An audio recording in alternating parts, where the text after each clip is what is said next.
right, let's do a cheers to the Sobeys Safeway Liquor Beer podcast. We ride again. I love you guys. Careful, that cake's hot.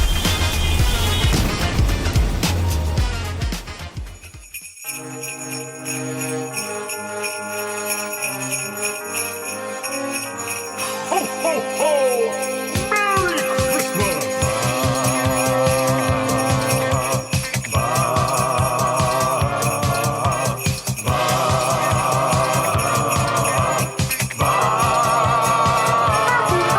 It's the 6 o'clock check-in. Come on, let's go.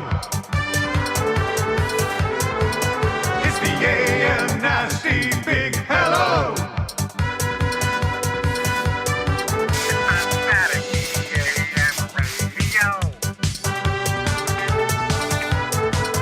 It's the cool band, red hot Nielson Show. Let's go.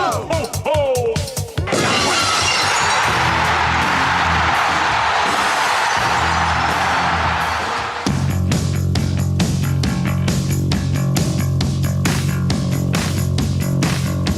Here she come now, say moaning, moaning. How do?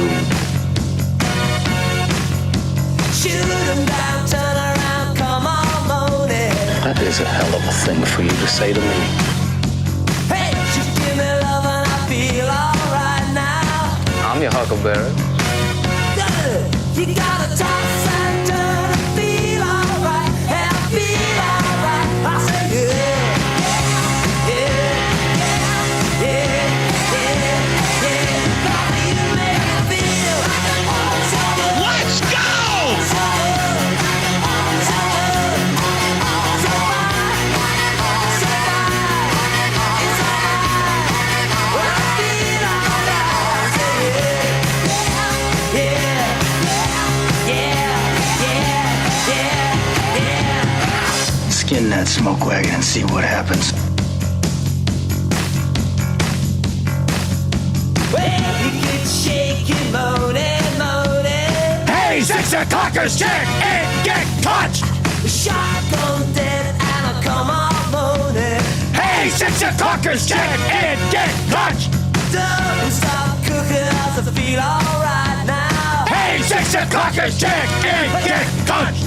Don't stop now, come on moaning, come on in. I'll say yeah, yeah, yeah, yeah, yeah. God, you make me feel so good, so good. When I feel alright, it's alright, it's alright, it's alright. I feel alright, I say yeah, yeah,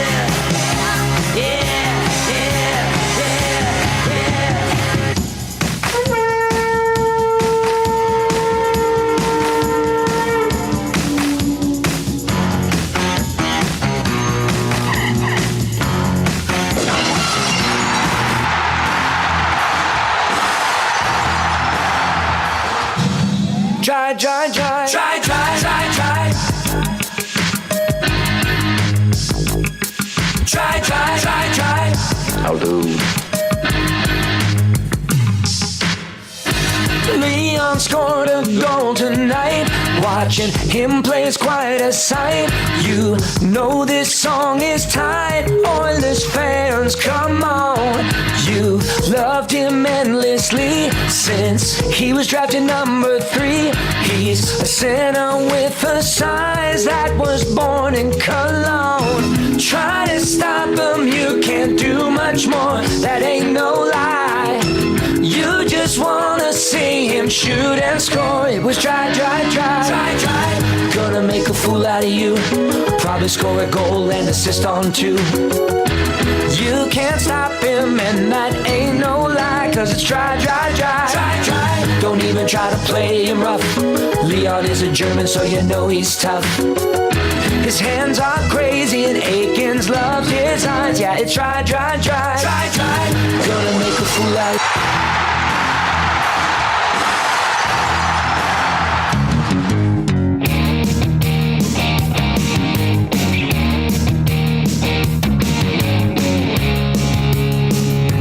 Hey everyone, everyone. I'm Zach Hyman of the Edmonton Oilers.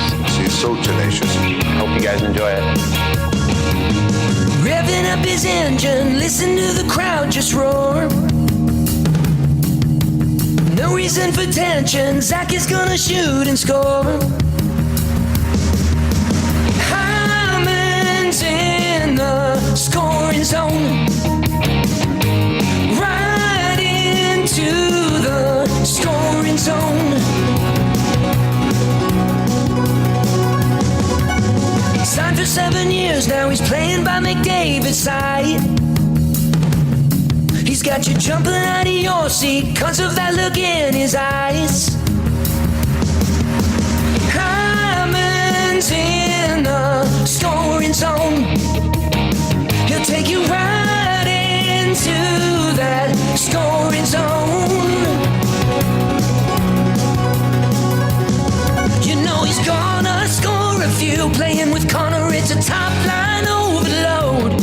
You'll finally see what he can do. So raise your hands up as high as they can go.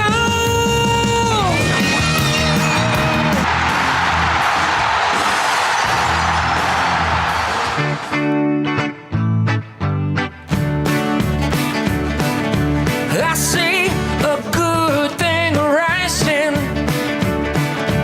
I see more goes on the way. I see McNugent, it is frightening. I see greatness when they play. They scored a goal tonight. Well, McNugent's quite a sight. It don't matter who's on the right. I see their chemistry growing. I know this duo could be huge. I see the talent overflowing. I hope the Poho keeps a nooge. They scored a goal tonight. Well, McNugent is quite a sight. It don't matter who's on the right. All right. The Oilers get it back, and it's McDavid to Ryan Nugent-Hopkins. Out in front, Kajula scores! Drake Kajula opens the scoring. It's 1-0.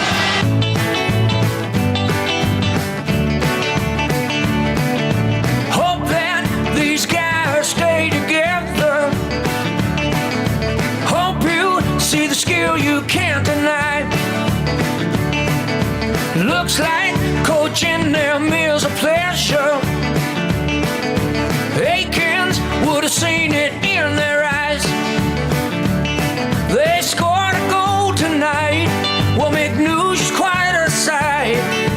It don't matter who's on the right.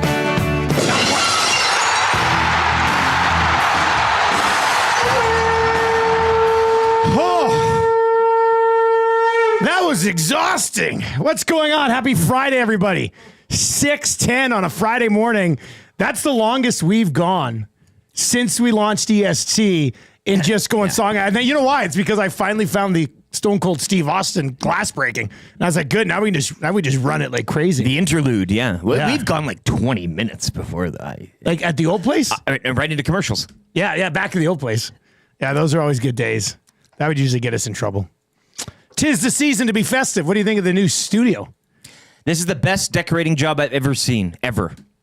Ever. You know, I do want stockings, tinsel, I don't know what else. I would agree with you. Do you actually mean that? YouTube Trev did it. Yes, that's why I said it's the best decorating job ever. Are you serious? Yes, this is. I've never seen anything. I mean, you can have your Times Square, you can have your whatever. What, like? I wish you could have seen Trev's face when he's like, "Are you serious?" Like you just. We even have a stocking on the door. There's a stocking on the door. Yeah. Teary-eyed there. Nobody else in the upstairs here. It's any Christmas cheer. We are. It's a very solemn place. I say just YouTube Trev's our little elf. Thank you. Yeah. And you did a great job decorating. I help with the higher things because I'm taller. But just to clarify for people who are watching right now, we are indeed in the same studio as usual. I know it doesn't look like that because of the decorations are so good. Yeah. But this is the same studio we're usually in. And even outside of the camera frame, it's decorated all around. Yeah. Like it's not just for the frame. Over It's Trev's shoulder there, there's a everywhere, candy cane. yeah. It's just, it's terrific. Well, What can they we don't say? call us Edmonton's Christmas station for nothing, right? Exactly. That's right. Christmas we got music carols, we got the whole bit. year It's- round. Yeah. You can text us anytime, 780-218-9999, 780-218-9999. 46 likes after that intro. Are you kidding me?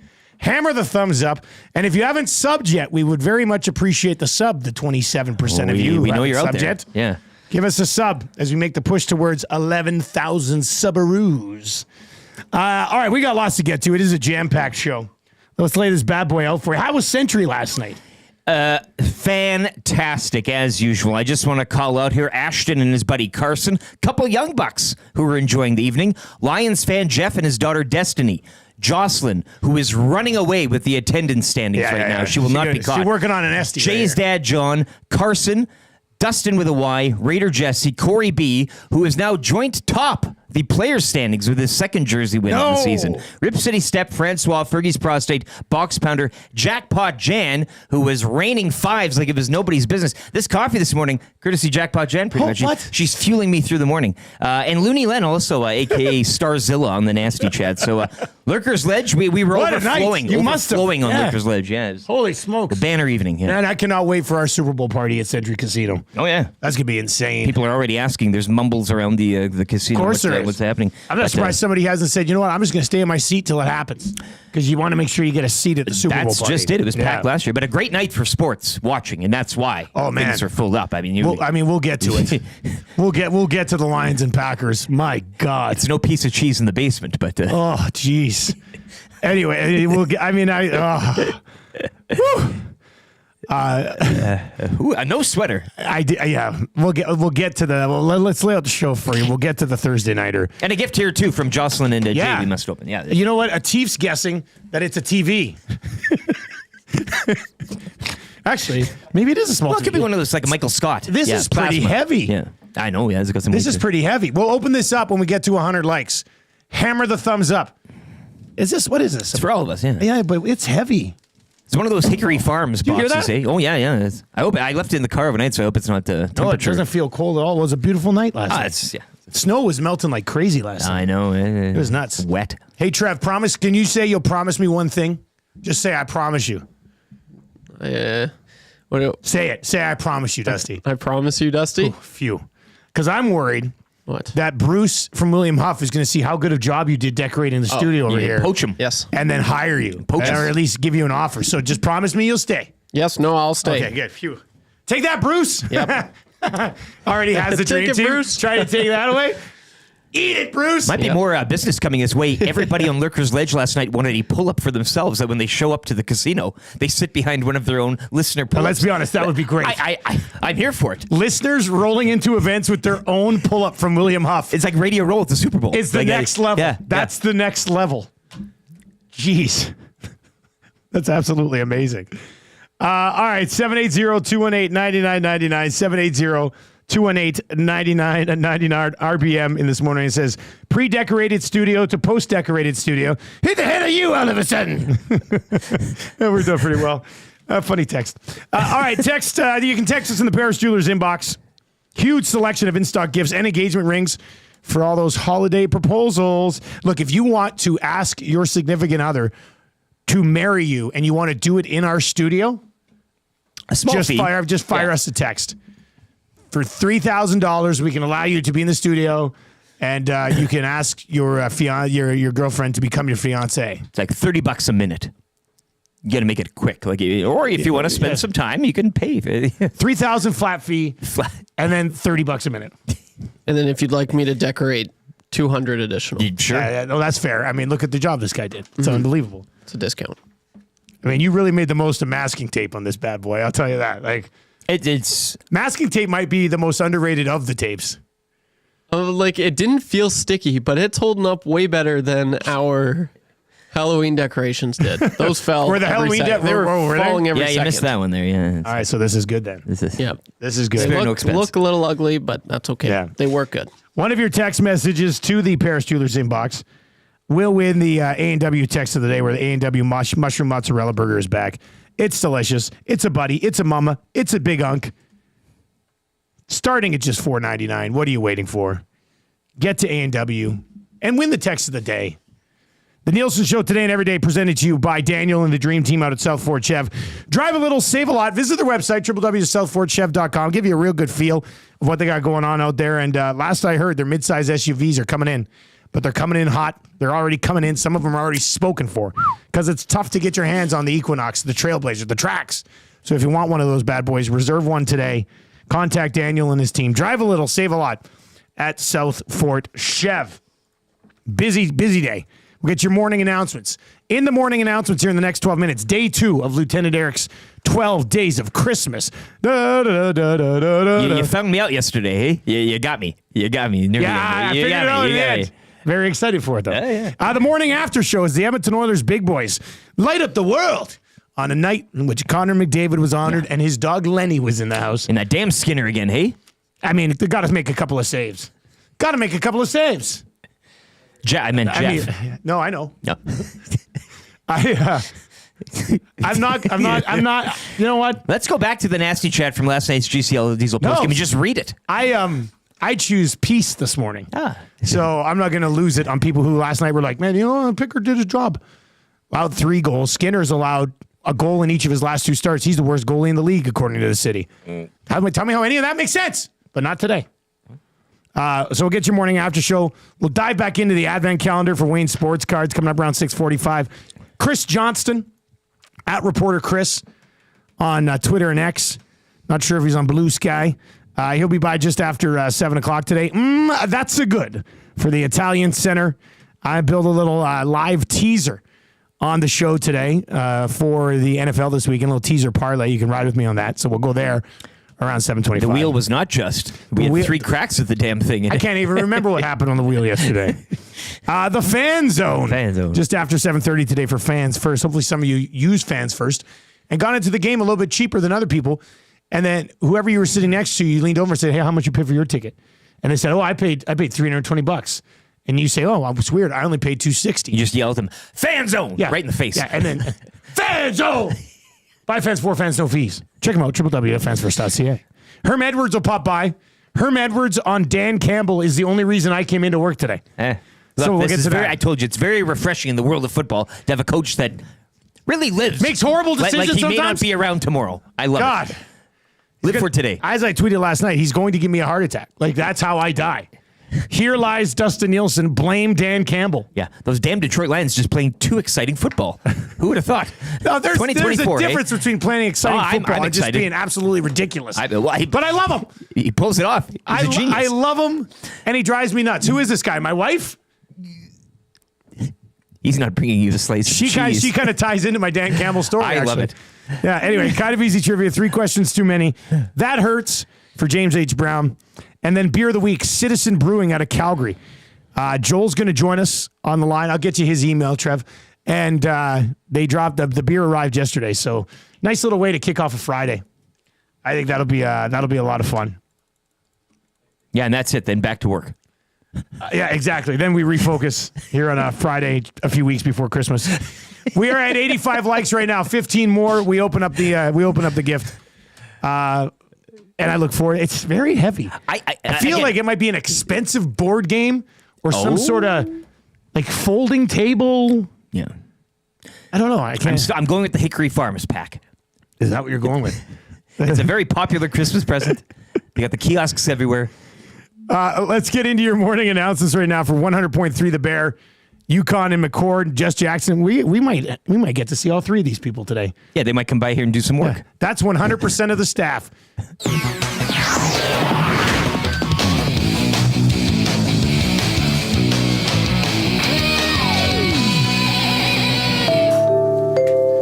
All right, your morning announcements. Edmonton Oilers, we're going to get into this much deeper just after 6:30 this morning. But I mean, for everybody, like fans, obviously you were excited to see it. But for Zach Hyman, who's had a bit of a underwhelming start to the season, to return from injury. No, not underwhelming start. The season started last night. It's just like the NFL. It was all preseason. Zach Hyman's season started last night. This is it. We said all year. You could forget everything else. Zach Hyman's season doesn't start till the beginning of December. Exactly. And And he's on a great pace right now. You throw everything else out prior to this. But how good do you think that feels for him last night to come back after you've been snake bitten before the injury and bury a couple? And again, that Vegas game too, I thought is screaming out for a Hyman type to kind of bang in a Gracie one. Yeah, exactly. We Very put out good the point. bat signal and here he is. There he goes. He answers the call. Yeah, take that snub team. Right? Yeah. Well, he was on the snub team. Yeah, I know, but Just saying it should have been. Skinner wasn't. Jeff, Well, that's because that's because Stuart Skinner couldn't stop that bouncing puck last night that went to work. Well, a couple months. Can you imagine if Skinner lets in that bouncer? Oh my God. That would have been absolutely incredible. Meltdown. Oh man, people would have absolutely lost their mind. All right, so I'm watching the game last night. That's funny. I tweeted and I was like, punt the damn ball there. Somebody replied, they're like, why are you not watching hockey? And I was just like, oh my God. Well, yeah, the Raptors and Thunder too. Shai Gilgeous-Alexander pouring it down. I couldn't tweet about that. Association City. Somebody replied to that person on Twitter. I was just like, probably because the Detroit Lions are 11-1 and this is like the biggest regular season game they've ever played. It was a big primetime game. Yeah, it's a big game. It was a big primetime game. But I was watching both. I had the hockey game on my iPad sitting right next to me, and then I had the football game on the TV. But Tammy comes downstairs like with a tea, like she's ready to like a little tray, sit down next to me and like have a chat. Yeah. Like 2 nights ago, I was doing some work. She came down, hung out for a while. We were talking about stuff, kid stuff, and family stuff. And like I think she came down last night thinking we were gonna have the same conversation. And she comes walking into the basement, and I'm sitting on like the edge of the couch. With like, I'm grabbing a pillow that I'm about ready to tear apart like I'm bloody Superman. And she comes down and she looks at me. And then she looks, there was like 4.5 minutes left and the Packers were driving. And she just said, well, I think I'll just go back upstairs. And I said, you know what? Probably a wise decision. But then she did say, I brought you a slice of cheese. I love the slice of cheese. What was like a Kraft single? What was this thing? Like, off the brick? as I like to call it, hard cheese. Okay, yeah. Off the brick, sliced off the brick after she made the Muzz's lunch. I just love a slice of cheese. Yeah. Just a palate cleanser. Actually, I will say this. Right after that slice of cheese, the Packers took that penalty and were like 1st and 20. I get the cheese tie-in now. Did you see that fan grating the cheese on camera? They panned to him in the crowd. He was grating a brick, a solid brick, and he's grating it. Cheese is flying everywhere. It was awesome. That's a legendary move. I just couldn't believe it. Yeah, that's a great move. So you were eating. You were eating the Packers. I ate a piece of cheese when they were driving and had to settle for a field goal. But I'll just get to the Dan Campbell stuff. I'm coming back around to it during That Hurts. Just a spoiler. That Hurts today will be my full blown. Oh my God, Dan Campbell's going to kill me, but I still love him and I don't know how to deal with all of this. When he scores 2 touchdowns on 4th down. At one point they were 3 for 3 on 4th down. But like going for it on 4th down inside your own 30 in a huge game and basically handing Josh Jacobs another touchdown. I mean, there's being ballsy and then I just think there's being stupid. Like punt that ball away. And then the final play, almost the final play of the game, when it's 4th and 1 and Herbstreit's like, wow, you got to kick a field goal here. And then they roll out the offense again. I'm like, just take the field goal, play defense, and get the job done that way. What did Al Michaels call him, a bum or something like that? He said there's a fine line between being a genius and a bum. So anyway, when they snapped the ball, like I was thinking, okay, maybe they're going to try to draw him offside. They got time out. Like when they snapped the ball and Goff tripped, that was it. I told Eric, I passed out. I woke up. Jay Onright show was 20 minutes in. I had no idea what was going on. But then they pick up the first down. And everyone's like, a genius call. I'm like, actually, I mean, the Lions are my team. They've been my team forever. I love them. But I was tearing my hair out. I was just like, just kick the bloody field goal, man. I know there'll be 35 seconds left, but just if I guess worst case scenario, they don't get it, they go to overtime. But then I love him, but he's going to kill me. He's going to kill me. And then Huss tweets last night. He goes, "No, I swear one of these moves is going to cost the Lions in the playoffs." I'm like, it did last year. Like in the NFC Championship game last year, the Lions were up by 14 points in the third quarter. Could have kicked the field to go up 17, decided to go for it on 4th down. And I think that was like the key turning point in that football game. And then in the 4th quarter, they could have kicked a 43-yard field goal to tie the game in the NFC Championship. And instead they went for it. and didn't get it. And that was the end of the game. The Niners would drive the field, put in another touchdown, game over. I was just like, we've already seen these ballsy decisions cost them the NFC Championship game. I like going for it when you're inside the 10 instead of kicking a field goal. I love that stuff. But 2 decisions last night that just drove me nuts. Nick Sirianni is somewhere licking his chops like you going down on a piece of cheese. JCD 780 says, good dog gets a slice of cheese. That's good. Oh boy! But yeah, it will cost you. It will cost you in the NFC Championship game against the Eagles. You know the what's Eagles going for the to, Super Bowl. We can. There's no point in watching the rest now. You know what's going to happen, right? That is probably what will happen. And I'll be in here. Be in here the next morning, breaking this TV over my bloody knee. And we'll be talking about how brilliant Nick Sirianni is. Well, and that's the other thing. You can't be out-dummied by Sirianni. Oh yeah, you can. And that's what's going to happen. Oh my goodness. Look, I for one love it. I think football coaches are way too conservative these days, and I'm all for it. In fact, I'd love to see more of it from Dan Campbell.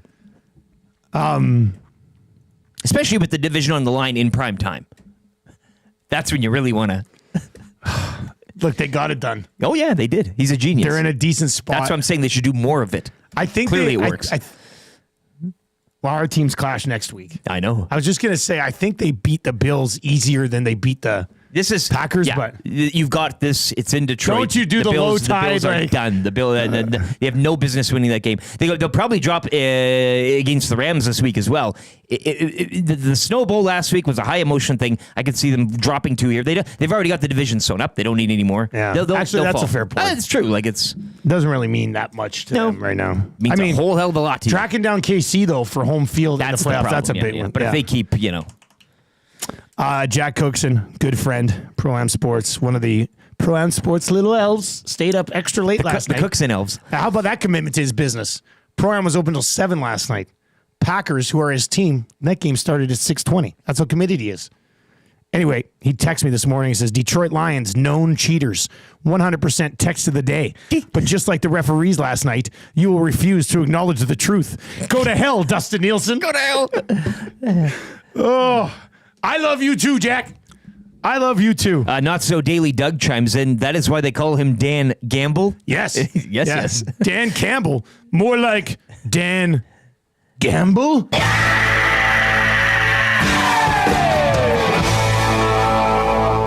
All right. Oh. 12 Days of Christmas, shall we? Changing 100. Oh, man, perfect timing. We'll do 12 Days of Christmas. Then we'll open the gift. Wow. Then we'll build the day. suspense on the gift. Let's do orange and blue breakfast. Ah. Then before we do crack pack, we'll do the You're gift. dangling this like a piece of cheese. Yeah, 200 likes. I tweeted Just you kidding. the cheese grater fan there. Oh, good. Yeah, you might want to. All right.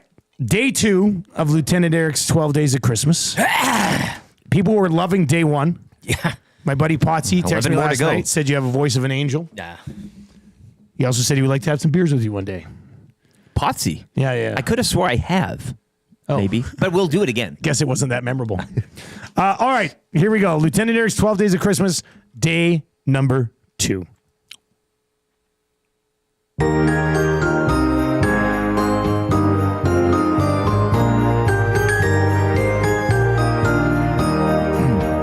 On the first day of Christmas, EST gave to me local programming 6 to 6 daily.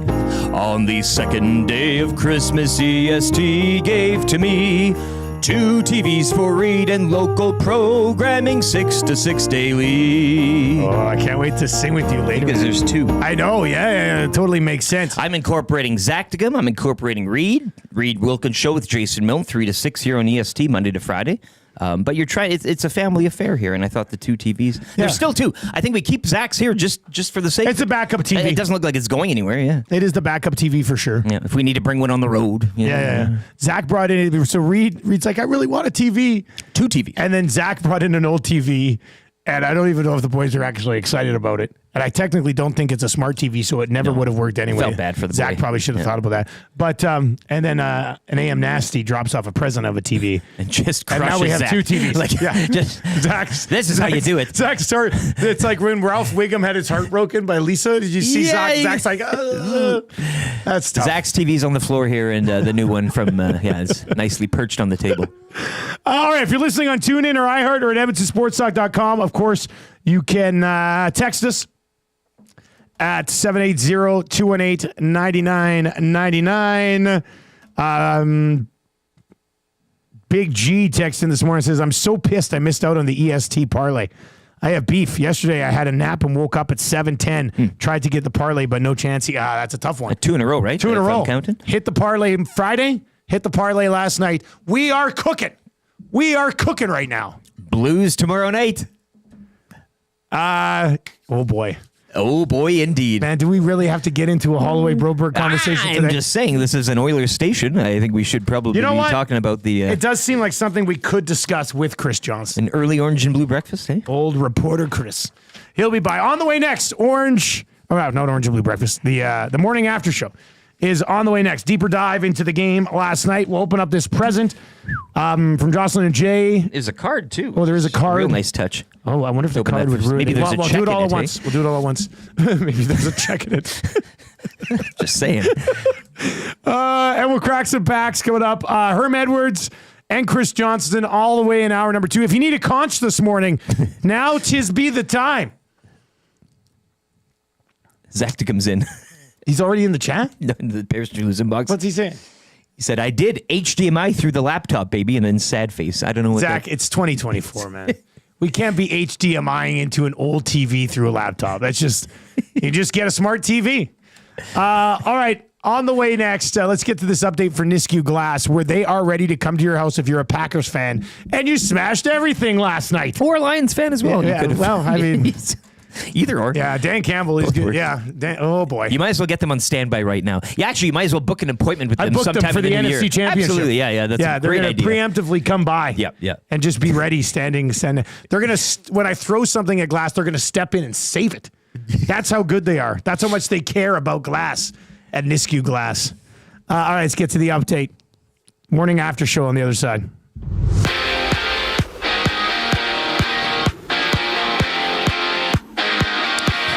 Zach Hyman scoring a pair of goals in his return to the lineup. Connor McDavid 4 assists on a banner evening for him. Oilers double up Columbus 6-3. Edmonton will host St. Louis tomorrow night. Other action. Isn't that great? The cheese grater guy. I mean, it's brilliant stuff. Where's the cheese going, though? That's what I want to know. Can you use it again afterwards?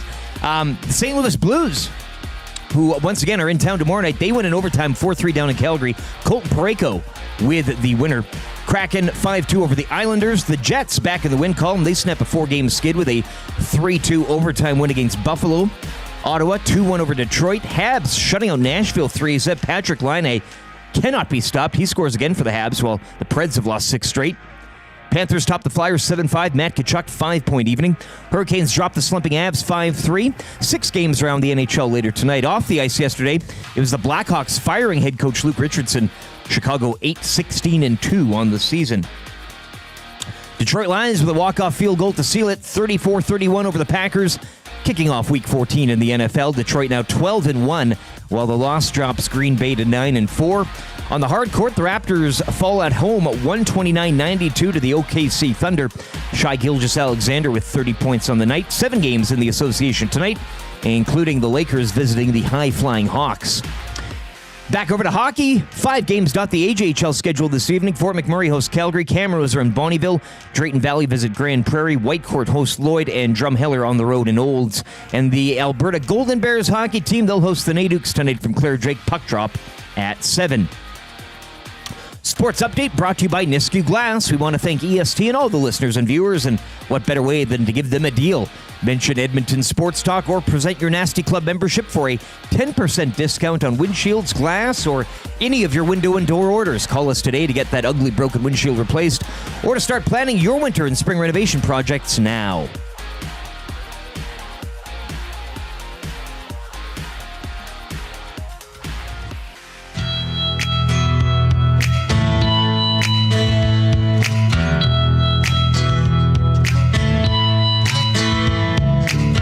There's something happening here.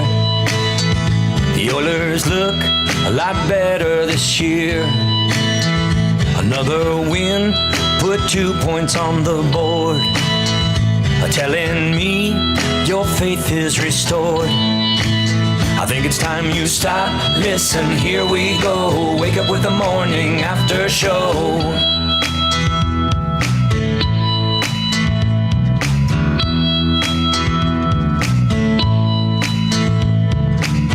This year's team's looking strong. Connor and Leon, they can't do no wrong. 6 o'clockers are losing their minds. Getting so many messages on the text line. Think it's time you stop, listen, here we go. Wake up with the morning after show.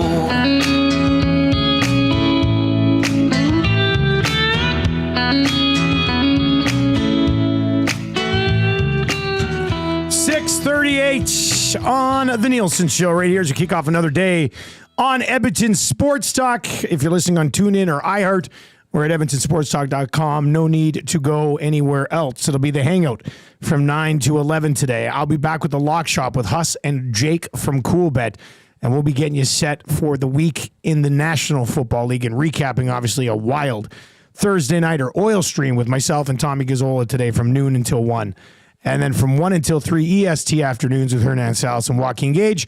And 3 until 6 tonight, Reed Wilkins, the Reed Wilkins Show with Reed Wilkins and Jay Milne, the glue guy. A couple of conch requests before we get into your morning after show today.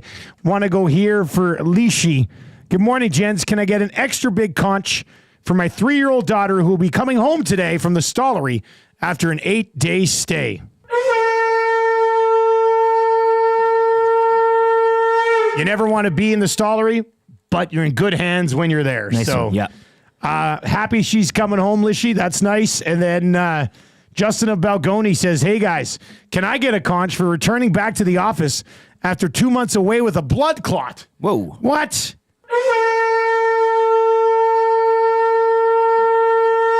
All right, there we go. That's exciting to get back at work there, too. This text is in. I got to get to this. Tay says, hey, guys, I got a 14-leg parlay. $2 to win $1,330. The games I have left are Chiefs over Chargers, Bills over Rams, Bucks over Raiders, Steelers over Browns, Titans over Jags.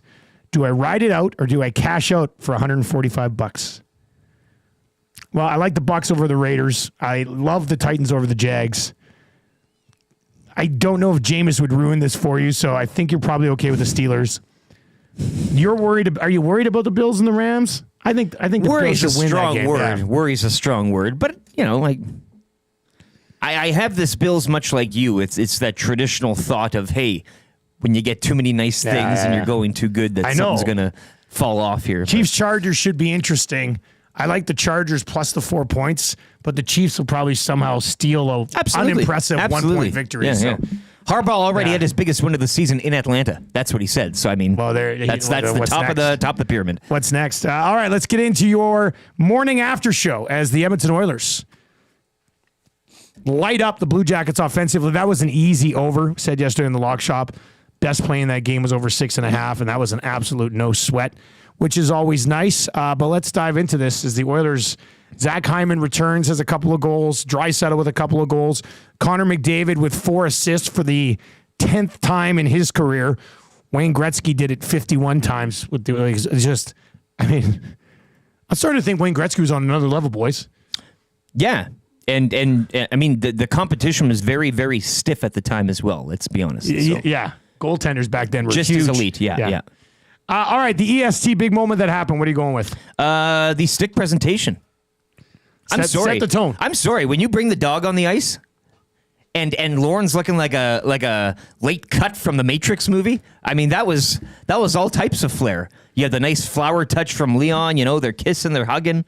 The dog stole the show. Old Leonard there. I mean, he's got his own seat, behaving a good boy. A good boy. A good boy. Good boy. You're waiting, maybe a little, lifting the leg up on the ice or something like that. No, none of that. And wouldn't that have been hilarious if Lenny pissed right there? I was waiting for it. I was legendary move. No, I think it did, and I do say it. It did kind of set the tone. I mean, if you're looking at actual things that transpired during the game, maybe the Skinner. I don't know. I'm just saying it was a night that you had an emotionally high playoff-like charge in Vegas.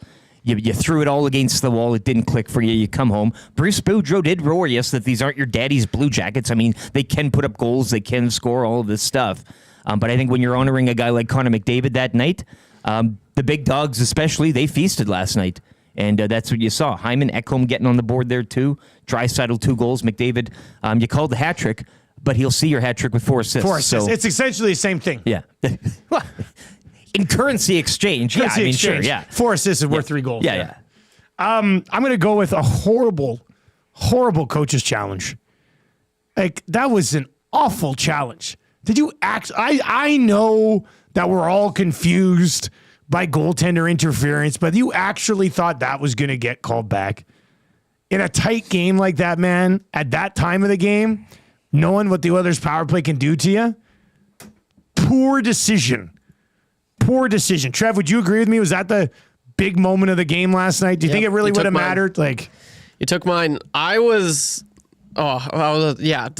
that's what got called off, I was gonna turn off the TV. I was not watching last night's game. I would have lost all faith. As Gager said, he would have left the goalie union because it was like we're getting to the point where you can't even skate by the goalie. Like, that would have just been like, there's been a lot of terrible calls this season, but that would have been the final straw for me, man. Like, I was serious. I was like, no, this is getting called off. I had a feeling. I'm like, oh no, well, that's too bad. So the fact that a coaching staff is even challenging that just shows you that the NHL has a goaltender interference problem. Exactly. Yeah. So that was the turning point for me. I loved that it got called off, and then it was good. All right, super stat of the night. What are you going with, Rick? 2 goals for Hyman, I think, is pretty super. Again, his return to the lineup, and with this team finding its form and kind of playing traditionally as fans would expect them to play, rounding into that. Not there yet. Him coming back, and as I kind of mentioned, his season starts last night. Let's just rinse everything that happened before, forget about it. And again, him getting there and announcing himself with 2 goals is great. You can go down the list too. Draisaitl with a pair again, but 4 assists for McDavid on a night like that was pretty good. And I think Jeff Skinner as well, adding a goal and an assist, a 2-point night for him. That was going to be mine. I mean, that was going to be mine. Yeah. Yeah, it's easy to go to the big dogs, but I think with him, and we've all heard or voiced our opinions on how he's being handled in the lineup, maybe that gives him a boost as well with not only himself but the coaching staff. So yeah, goal and assist for Skinner in 13 minutes or something like that. I was gonna make that my super stat. That I wasn't sure if we were gonna have much of a time to put that in a spotlight. Otherwise, it's 5th of the season, had an assist as well. Nice finish too on that 5th one. Took the pass out front, got the goalie kind of going to the left, and then used his figure skating edge work to tuck it back home on the backhand side. 37-22 shots too, like a 2-for-1 clip on shots. Like it was a controlled game. Special teams, their power play was at 40%. Their penalty kill was perfect again. I think in their last 11 games, their penalty kills firing along at like a 95% clip. So that's been big as well. The 3 stars last night, we're talking big boys. Hyman was the 1st star. McDavid with 4 apples, the 2nd star.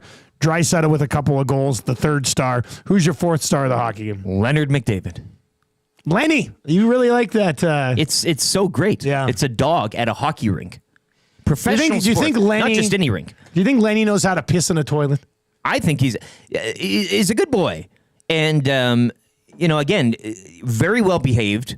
He sees Daddy getting the Tiffany. But I wonder if he's just like a little dick at home, like just a little prick. He got that silver bone too. Hey, they got the bone. Well, that's it could be. Maybe you're right. Maybe he was told to be a good boy for the cameras. But it seemed like a very well behaved dog. They had the camera on him in the seat. He's just sitting there nice and good. So. Not doing the wave. I think the wave was he decided not to stand up and participate. Yeah, my man. That's what I'm talking about. He knows what's going on. Yeah. I like that he refused to put on the necklace. That's saying something. He's got confidence. He doesn't like it. Nope. It was good. Good dog. Most famous dog in the city. Probably. So I wonder if he's very entitled at home. Like, I don't think he reads the clippings. You don't think so?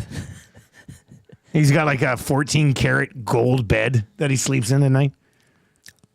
Imagine the cheese he gets for being a good boy. Oh my God, good boy. You're talking like Bourson. Yeah, better than I had last night for trying to be a good boy. Not in the off the brick, basement. hey? 38th star of the game last night. Where do we? It's a good game to go into a Friday show here. Oh, it's perfect. I know all the big guys ate the stats, the Tiffany Crystal, The goal the songs. sticks, the goal songs, Everything. Never in doubt. Cloud 9. I guess I'll just throw Tarasov to the Wolves. 838 save percentage last night. 6 goals against.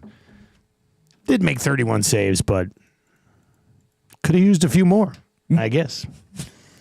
All right, Edmonton Oilers 6-3 win over the Columbus Blue Jackets, setting up a big tilt on Saturday night. Yeah, baby. Booze for Holloway and Broberg? Videos. Booze, though, from the fans? They did leave on offer sheets. Yeah. Well, but fans, what are you going to do? Shoot your shot. 780-218-9999. 780-218-9999. Or hit us up over in the Nasty Chat. What will the reaction be like to Holloway and Broberg on Saturday? Here's Library Pat, Paris Jewelers inbox. The cherry on top from last night was seeing the Flames lose in overtime to the Blues. Broberg and Holloway both getting shifts in OT too. Got to admit, while I'm sorry that they're gone, their opportunities to shine in St. Louis never would have happened here. Library Pat. An astute take. Do you agree? No, I don't necessarily think I agree. Like I think both of those guys last year finally proved that they should have gotten more opportunity here this year with this team. But would they have? Should have. Yeah, I mean, if Dylan Holloway was here, he would be a top 6 forward. They're playing Vasily Podkolzin, for goodness sakes, in the top 6, and people are loving it. Exactly. So I think he would have got that opportunity this year because, I hate the term they're popping, but let's be honest.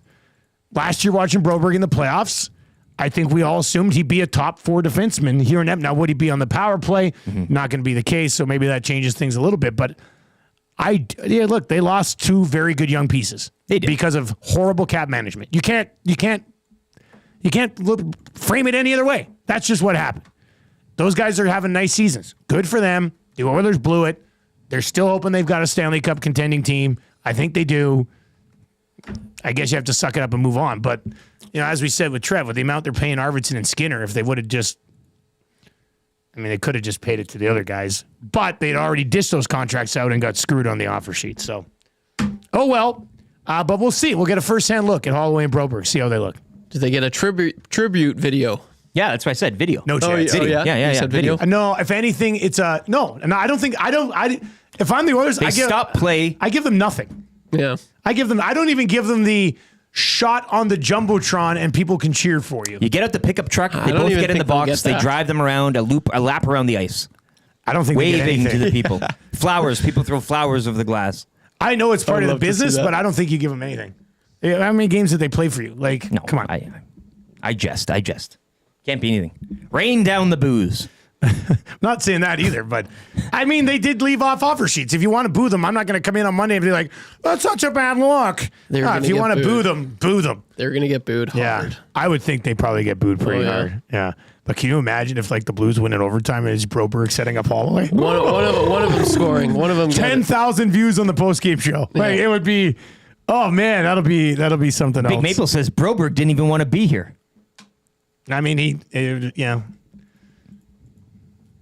It's true. All right, before we crack some packs, let's crack a present. All right, Rick, you want to take off that envelope? I don't want to see the present if it pulls the Christmas season is joyous. Oh, how's it smell? Neutral. Come on, look check. at that Christmas Big card. Check Come money. on, $12 Big check. Money. Maybe a 20. Maybe cash. Just vacuumed in here for crying out Maddie loud. did, yeah. Look at oh my. Oh, wow. Look at this. Maddie's gonna be pissed. Yeah, Maddie's going to be. Oh, you're sending us cards with sprinkles in it? Thank you for being the best radio station, in quotes. All our visits to BP, Century, Hudson's, ... We love you guys and girls. Oh For my Jasmine. May your Christmas be filled with lots of fun, creating great memories for the year to come. Humbly, your loyal listeners, Nasty Club member number 5, Jocelyn, 871-473-68 on Twitter, and Doghouse J. Doghouse J. So there you go. A real nice That's card. a great card. Yeah. Oh, careful. Oh, it's very sprinkly. Oh, Maddie is going to lose his mind. Maddie's got a little something organized around the office today, and we're on pins and needles. All right, what do we got here?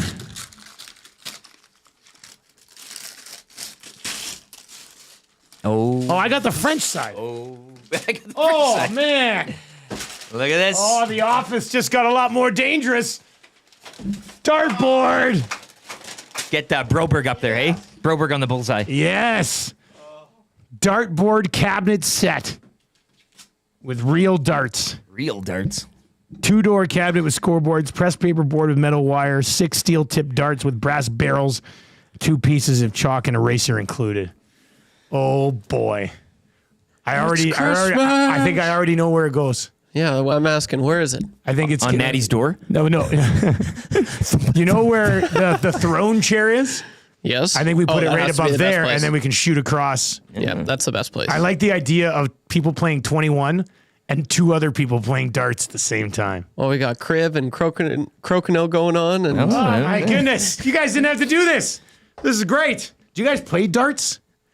Oh, yeah. Is that what you call it, playing darts? 180. I know that. Yeah. 100. I'll be scoreboard guy. You can just yell that all the time. Yeah, I love darts. Do you? Yeah, Yes. One of my best friends growing up had a dartboard in his basement, and I was always very excited to play it when I went over there. Yeah, holes around the wall like nobody's business. I had a dartboard. And we'll have to smoke inside now, hey? We'll have to allow smoking cigarettes. We'll have to take up smoking. Yeah, I'm going to talk to Cam at Alley Cat and see if he can come set up like a couple of taps for us. I was going to say. You need almost it. a bar. Yeah. That'd be something. I need a poker All table. right. We're halfway there. Maybe we should have got Shanks. God, that's exciting. All on our right, way. We're on our man. way. Don't you just love opening stuff? It begins today. Eh? Thank you so much. It's so exciting. Yeah, thank you very much. That's awesome. Also,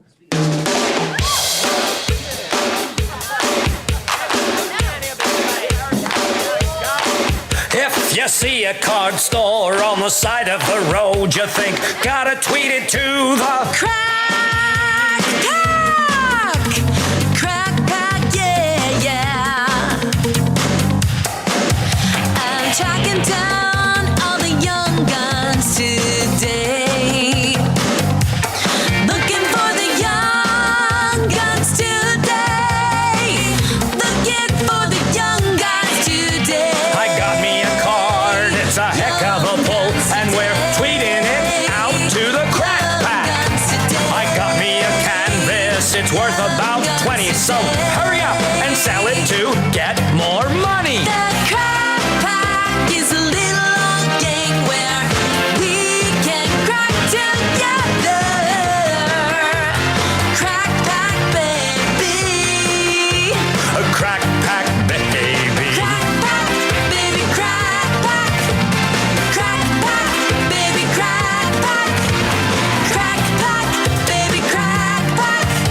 people are saying we set up some form of foam behind the dartboard on the wall, Yeah, just in well. case. We are just renting. When we have to expand. Yeah. Maybe we take some of this black foam here. We got some extra stuff. Put it over there, maybe. That could work. All right. Well, you know what? I got another one of these, so let's just do 3 more. Because I got another one coming down the pipe here. Unlucky number 13. Hey. YouTube Trev. Good catch. What do you want, Rick? We got 14. Sure. Oh, we got 12. Sure. Take 12. Oh, and I got an 11. All right, there we go. 11, 12, 13. The way it's supposed to be. Advent calendars, Wayne Sports Cards. I mean, how brilliant are these guys? Not too late. Go see Wayne's just north of West Edmonton Mall in the Westgate area there. All right, I got the MVP with Leon Draisaitl on it.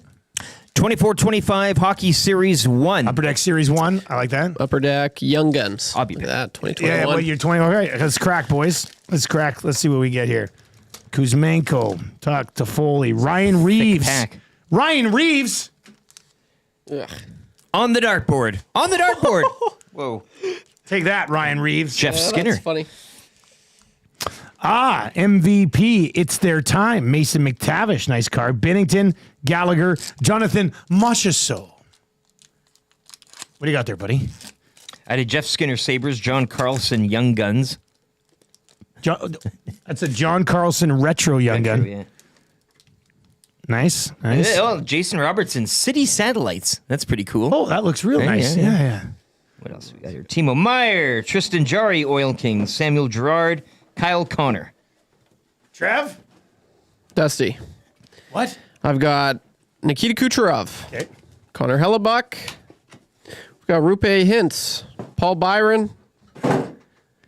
Victor Mete and Anthony Bavillier. My last one, former Oilers legend, Mike Hoffman. Wow. Played Slab it. five Slab it. preseason Former games Oilers legend, this season. Mike Hoffman. Yep. That's a good one. I love it. Cracking packs and opening presents. Place is a What mess. a Friday show. Pat in the county suggests we need an old school cigarette machine in here. Yeah. DeMaurier Light. King sized. We're running out of room. Suck them back. We are running out of room. What we need to do is we need to have the therapist leave and then bust Knock down that the wall. wall. Yeah. That's what we need. Maddie's to got do. a sledgehammer here, doesn't he? For in case. Maybe we all book appointments and we go over and just creep them out so much. Like, what am I doing with an office next to these psychos? We can drive them out. Yeah, We'll I just think so. make more noise. You know, We'll just turn up the music. We'll just run over and knock on their door 4 times a day and then run away. Each show has to do it. Yeah, and then when they go, they come. Is there somebody knocking your guys' door? No, I don't know what you're talking about. That's really weird. You better move. You better relocate, and then we can turn that office into our games what is it? Sanctuary, game showary. Yeah, that's what we would call it, and it would be a lot of fun. Game showary. Game showary. Where's Reed? Oh, he's dunking over in the game show. Through the beaded curtain. That would be fun, too. All right, 780-218-9999, 780-218-9999. Lots of good text messages continue to roll in. We'll continue to sort through those. Mac Lamech says, you boo Broberg and Holloway all the way. They're big boys in St. Louis now. They can handle it. Yeah, they're out of the nest, hey? It's kind of like they're off. It's the real world. Every time they touch the puck. Pat is suggesting a different Pat. Man, there's a lot of Pats. There's Pat in the county. There's library Pat, and there's just plain old Pat. Pat says, polite cheer on intros or video. Boo them forever after that. And library Pat says, guys, for example, I guess I was saying they wouldn't be playing in OT is what I meant. Right? Playing in OT for the Blues, they wouldn't be playing here because pretty much only McDavid and Draisaitl played OT. There is slightly more room for them on that roster. Oh, yeah, I mean, for sure. That's, yeah. I mean, in a special teams perspective, yes. Sure. I mean, Broberg would have been heavily involved in the penalty kill here. Yeah. I said slightly. Like, it's yeah, if they were here, you wouldn't have brought in the players to replace them. So, yeah, you're right. They would have had natural spots. There would have been more spots for him. All right. We might get into that a little bit with Chris Johnston. It is working out for those two guys in St. Louis. So good for them on making the move. But it doesn't mean you can't boo the hell out of them if you want on Saturday. In hour number 2, Chris Johnston's going to be by. We've got, that's good. I'm going to build a little teaser parlay for NFL Week 14 around 7:25. The Fan Zone. Fan Zone. For fans first, just after 7:30. And the coach, Herm Edwards, is going to join us. And we'll get his thoughts on risky boy, Dan Campbell. That's coming up here before 8 o'clock today as well. If you're watching over on YouTube, hammer the thumbs up for us. Working our way towards 200 rather quickly on a Friday show. So let's change 200 here by the time we get to Chris Johnston. That would be great. Rob from the Grove, put up a poster and start digging through the wall like in Shawshank Redemption. Wouldn't that be the... Like she's sitting there and she's therapying someone. Zach breaks and through. Zach comes through. But he's dressed nice because he's calling a game that night. Like he was yesterday. He cleans up, eh? All right, reporter Chris Johnston on the way next. Let's get to an update right now with Lieutenant Eric Verdav and the crew over at Green Plain.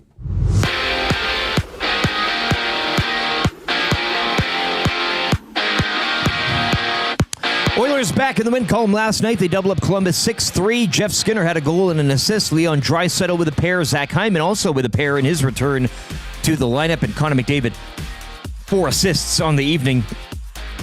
Edmonton will welcome in St. Louis tomorrow night. The Blues victorious in overtime, 4-3 down in Calgary. Colton Parayko with the winner. Kraken 5-2 over the Islanders. Jets 3-2 winners in overtime against the Sabres. Winnipeg snapping a 4-game slide. Ottawa 2-1 over Detroit. Habs shutting out Nashville 3-0. Patrick Laine scoring again for Montreal, while the Preds have dropped 6 in a row. Panthers roar back to top the Flyers 7-5. Matt Tkachuk with a 5-point night. Hurricanes dropping the slumping Avalanche by a score of 5-3. 6 games around the league tonight. Off the ice yesterday, the Blackhawks firing head coach Luke Richardson. Chicago 8-16-2 on the season. Week 14 kicking off in the NFL with a bang. It was the Lions with a walk-off field goal, sealing at 34-31 over the Packers. Detroit now 12-1. The loss drops Green Bay to 9-4. The Raptors fall hard on home court, 129-92 to the OKC Thunder. Shai Gilgeous-Alexander had 37 games in the association tonight, including the Lakers visiting the high-flying Hawks. Back over to hockey, 5 games in the AJ. Drumheller on the road in Olds. Whitecourt hosts Lloyd. Grand Prairie at home to Drayton Valley. Camrose visit Bonnieville. And Fort McMurray host Calgary. In the U of A Golden Bears hockey team, they'll host the Nadukes tonight from Claire Drake. Puck drop, 7 o'clock. Sports Update brought to you by Green Plan, providing you with award-winning environmental planning and consulting service. Whether it's municipal, industrial, or residential, plan it right with Green Plan. Visit green-plan.com or give them a call, 780-455-4292.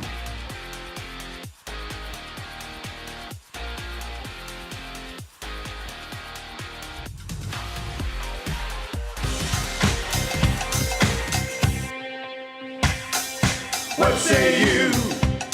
A nasty crew. We got the Nielson Show flu, and there's nothing we can do about it.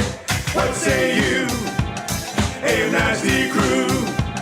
My wife thinks I got better things to do, but there's nothing I can do about it.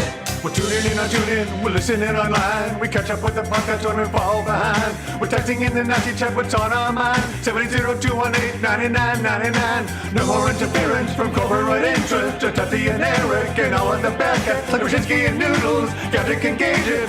But a cool band to make a little wager. We can't wait for the Monday Mandate. Shaggy's always on time. Tommy's always late. Would you like a cup of tea? Forget about the old place. Hey, we were number 1 in the text race. We don't miss all the commercial breaks, but we sure miss Nickelback today. We want to hear some hot takes and we want to hear Renee. Why not hold the neck up when I want to kiss away? Beat left the tire fire and remember that name. We love every goal song, but what about the Canes? Macramel, Rapaport, Dragger, Engineer. It ain't Christmas season, but they sound like reindeer. Button and my cousin and the tales of the North. All about them giving present, Dusty go forth. What say you? AM Nasty Crew. We got the Nielson Show flu, and there's nothing we can do about it. And there's nothing we can do about it. And there's nothing we can do about it. All right, it is 7:04 on the Nielsen Show. Pretty warm morning. Pretty nice day today. Heading into a pretty good weekend as well. You can text us anytime, 780-218-9999, 780-218-9999. We'll get to your text messages. That is the Paris Jewelers inbox. One of your texts will win text of the day today. Of course, that'll get you a gift certificate to A&W, which is very exciting as well. And we are coming at you from the Popeyes Louisiana Kitchen studio this morning, where they've got that festive family box now available for you. It is 4 pieces of chicken. It is 4 tendies. It is 4 sides, and it is 4 biscuits for $30. The Nielsen Show is brought to you by South Fort Chevrolet, obviously. Drive a little, save a lot. Go see Daniel and his team out at South Fort Chev. Visit their website, southfortchev.com. If you're looking for a midsize SUV, some of these ones are hard to find, but they've got them right now. They've got the Trailblazers, the Equinoxes. They're coming in. You can reserve one today.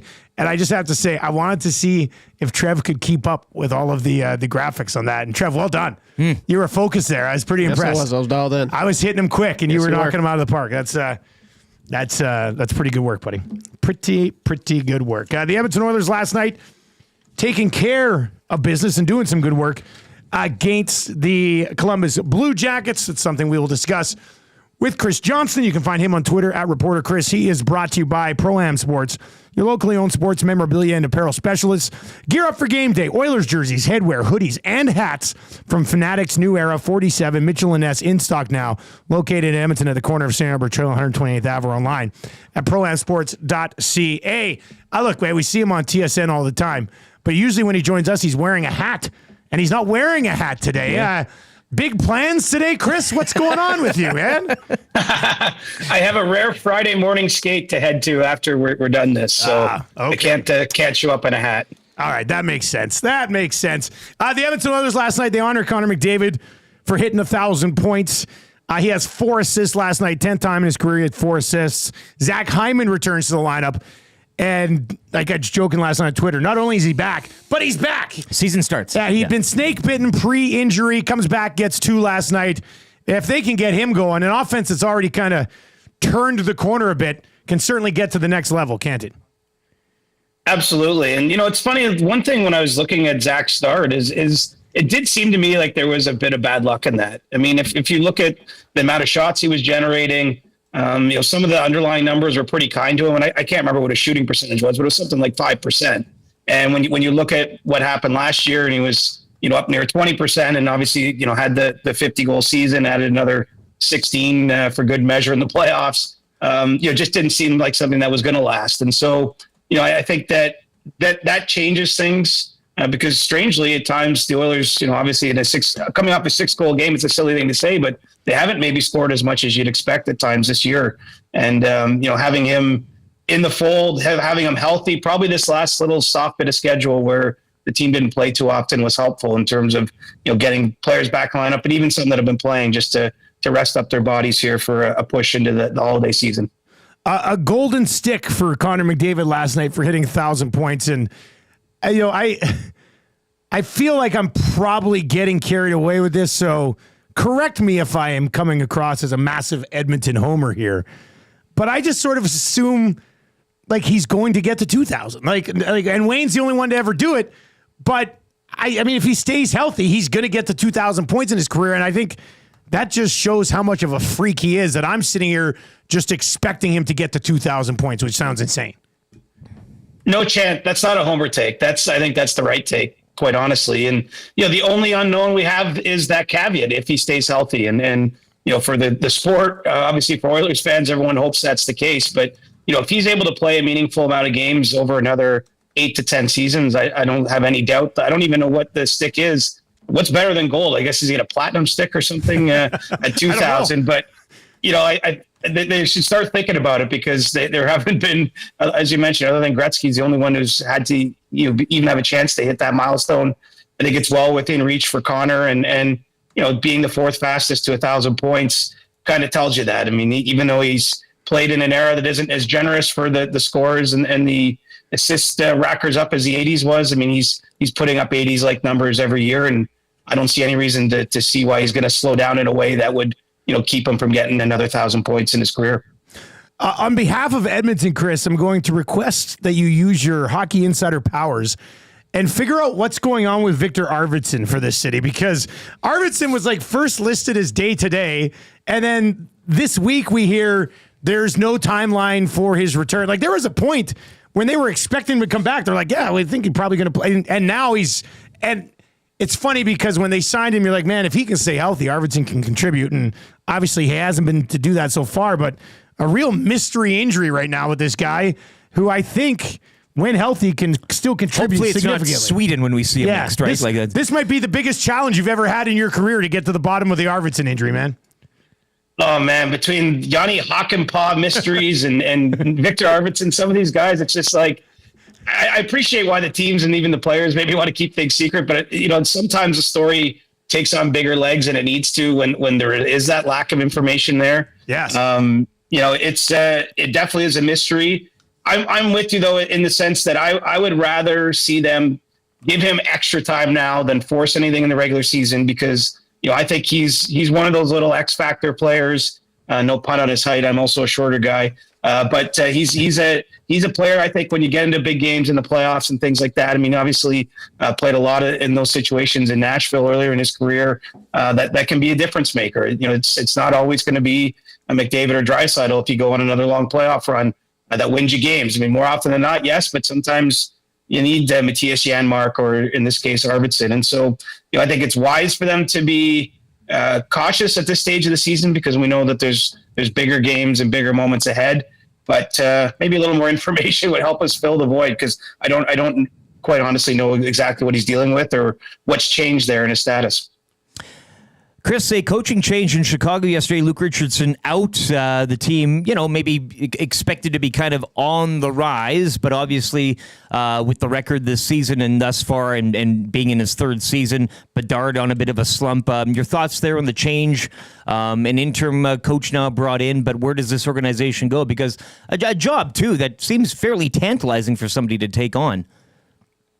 Absolutely. And, this almost felt a bit like a mercy firing by the end. I mean, Chicago did not expect to be right at the bottom of the league, this season. And they just have not been able to get any traction. They obviously had a summer where, we might look back and say those were not the best collection of signings, but they spent a lot of money in free agency, bringing in the Teravainens, the Bertuzzi, TJ Brody, made some trades, got Ilya Mikheyev there. They're trying. The goal was clearly to be more competitive, to give a better foundation around guys like Connor Bedard and some of the other young players they have in that organization, and it hasn't worked. And you see a lot of frustration in Bedard.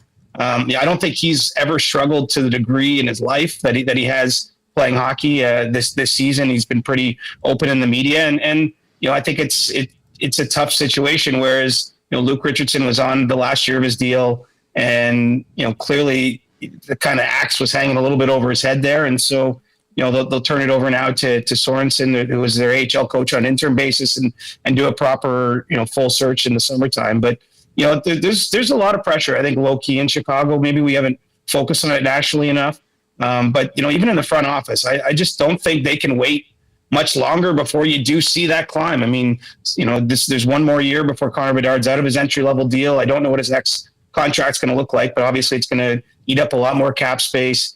And there's a lot of pressure when you have a player like that to make sure you have success. I mean, I don't have to tell anyone in Edmonton that. I know for years it didn't go the way you wanted, when all those first overall picks, and it's only in this last stretch here where they've truly had a team you feel like every year could win the cup. So, Chicago's feeling that right now. And I don't see it as the coach's fault solely by any means. It's a pretty weak roster, quite frankly. And they've got a lot of work to do. And just keeping on that theme, the Blackhawks 2 points back of the Nashville Predators, who have dropped 6 straight following the shutout last night in Montreal. I mean, what time is it there, Chris? It's midnight. It's past midnight. I mean, Barry Trotz did an interview this week in Nashville, and he said that, by Christmas, it's going to dictate, basically where the team is at, what kind of decisions he makes, if he starts maybe recalling some players from the AHL that they've been keeping down. Unfortunately, it just hasn't worked in Nashville, and I don't see a way out now. I mean, we can all talk about where the Oilers were in November, or the St. Louis Blues once upon a time, even Florida, the one year snuck in the playoffs and went on a run the first year they got to the Cup final. But, I just feel that they've dug too big of a hole and something is not working. And so they've certainly been one of the teams. We've seen them make a couple minor trades, I'd say.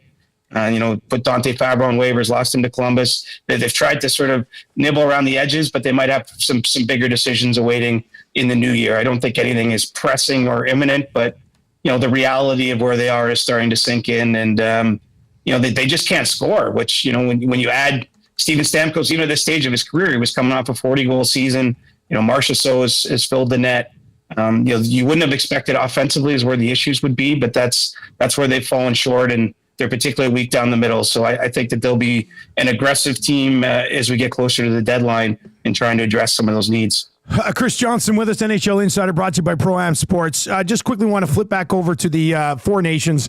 What has been the biggest conversation point around the league amongst yourself and other reporters and insiders post-roster announcement? What has been the discussion point?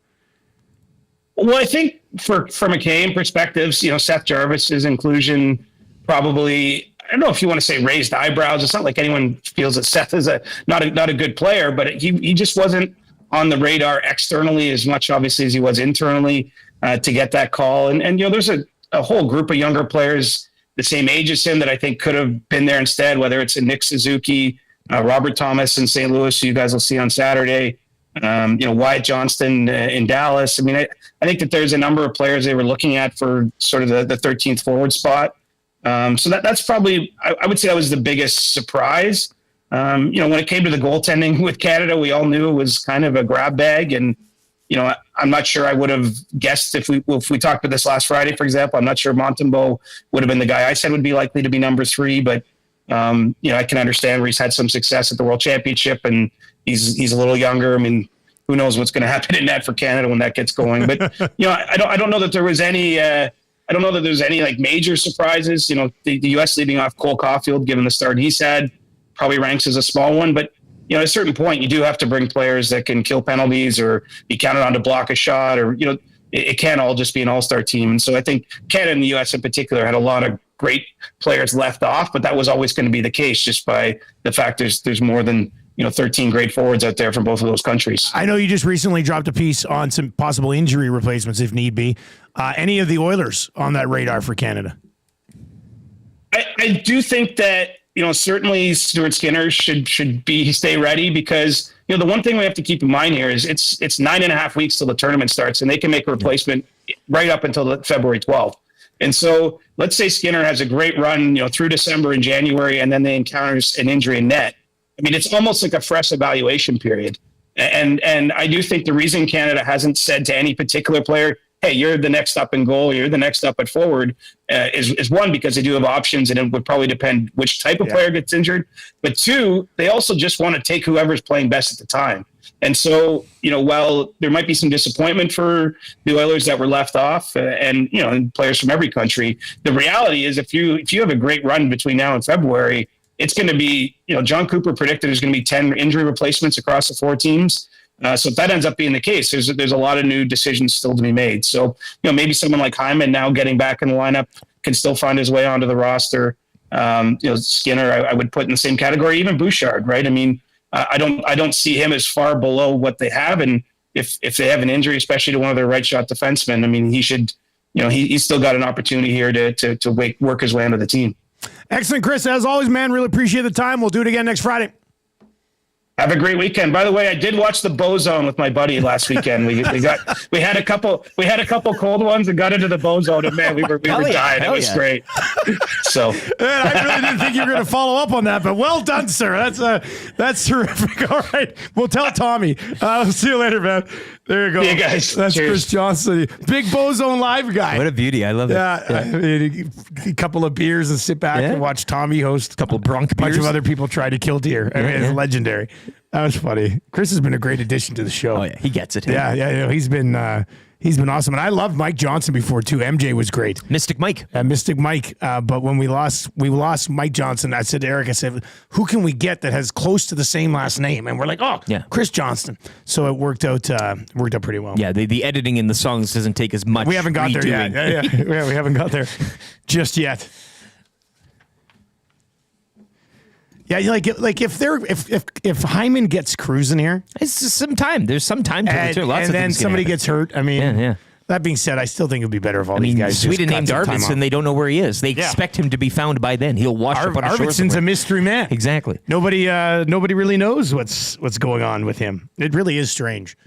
Well, Rip City Step here in the Nasty Chat. I have a theory that all the 30-year-old Oilers are going on 2 to 4 week Mexican stem cell treatment vacations throughout the season. Hyman and Arvidsson first up. Yeah. And they've... Okay, I like that theory. So I don't mind that. I mean, maybe this is how you win text of the day today on I think Friday. so. It's a path. Where is Victor Arvidsson and what is he doing? Real answers only. Yeah, let's go. He's binging Lost, the series, and he just can't get away from it.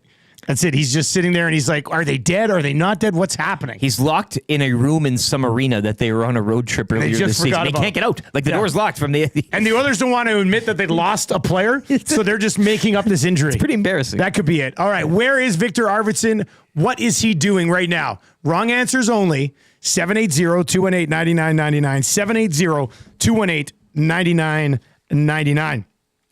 I will get to more of those text messages on that. Let's get to that's a good for the Italian Center. If you have a work event, you have to go over to a cousin's house that you don't necessarily like, but you still want to impress, maybe you want to make them jealous, roll in with a tray from the Italian Center. whether it's a tray of little, cute little paninos or various meats and cheeses, spicy meats, non-spicy meats, cheeses that have regular texture, the little balls of cheese that there was on A the tray. nice jar of olives. Oh, my goodness. High-class olives, not just the grocery store variety. These are the big time. You'll only- roll in there and slap that on the table, there'll be gasps all around. They'll say that the only place you can get olives is at Italian Center. So you're going to want to do that. And also, pick yourself up a little something from the bakery there, too. A little creamed horn, Yeah. if you will. I'm going to start going into the one on the West End here, just getting a huge slice of cheesecake and sitting in the cafe area by myself. And I'll sit down and everybody be like, look at this guy, he's sitting by himself. And I'm going to go, wow, what a piece, like out loud, what a piece of cheesecake. Everybody see me that's good. eating Yeah, this cheesecake. And then, a big, that's good. And a little espresso, perhaps. Yeah. You can have the little... Somebody over in the corner goes, Fanzo! It's like, oh my God. They have nasties. They're everywhere. And then the wave starts. If you're listening on TuneIn or iHeart or at EdmontonSportsTalk.com, tell your friends about EST. And if you were watching over on YouTube this morning, we are in the festive season. Andrew says Victor Arvidsson is lost in Bruce Boudreau's house looking at the collectibles. Little does he know, Bruce is just now keeping him as a collectible. It's like a house of mirrors. Hey, you can't get out. Bruce, what do you got for collectibles? Well, I got a room for each of my teams. I've got jerseys. I got Rudy's signed helmet. I've got Sandy Koufax game used, perfect game ball. And actually, I've had Victor Arvidsson for about 4.5 weeks. Is that wax? No, that's the real That's Arvidsson. real Victor Arvidsson. One of one. Yeah. He's moving. Is that a robot? No, That's him. That's Victor Arvidsson. Andrew, that's a good text, buddy. I've made a note. Keep your text messages coming. Where is Victor Arvidsson and what is he doing? Here's what I want to get to for that's a good. The offense, so the penalty kill's been great lately. Yes. But the offense is back here now for the Edmonton Oilers. And that's good. In their last 14 wins, 12 of them, they've scored 4 goals. If they're going to be burying 4 goals a game, they are legitimately as much of a Stanley Cup contender as you can be. And you can bitch and complain about who's between the pipes. But if they're just going to be rolling out 4-goal games all the time, you're going to be in a pretty good spot. Here's what they've done. I mean, we're going back quite a ways here now. But their last 14 wins, 4-3 over Philadelphia, 4-2 over Nashville, 4-0 over Pittsburgh, 3-2 against the Red Wings, 5-1 against the Preds, 4-2 against the Flames, 7-3 against the Canucks, 4-3 against the Islanders, 3-2 against the Preds, and then just really recently, they put up 5 on the Sens. They put up 6 on the Rangers, 4 on Utah, 4 on the Avs, and 6 on the Blue Jackets. But then there's that funny shutout stat as well through the first 25. Where they've been shut out 4 times. Which is kind of funny, but yeah, Little you bit, take the good little ground bit with feast the- or famine. Yeah. In their losses, they got shut out 1-0.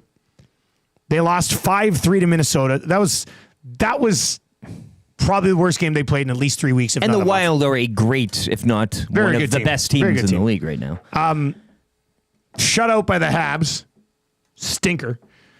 Lost to the Leafs 4-3. Lost to the Golden Knights 4-2. Lost to the Devils 3-0. Gave up 6 against the Blue Jackets. And one of Lost those 6-1. shutouts too was the opening one against Winnipeg, which was going back a ways now, that's but- not even what they are right now. So, But early in the season, you're looking at it going, man, penalty kill sucks and this team can't score.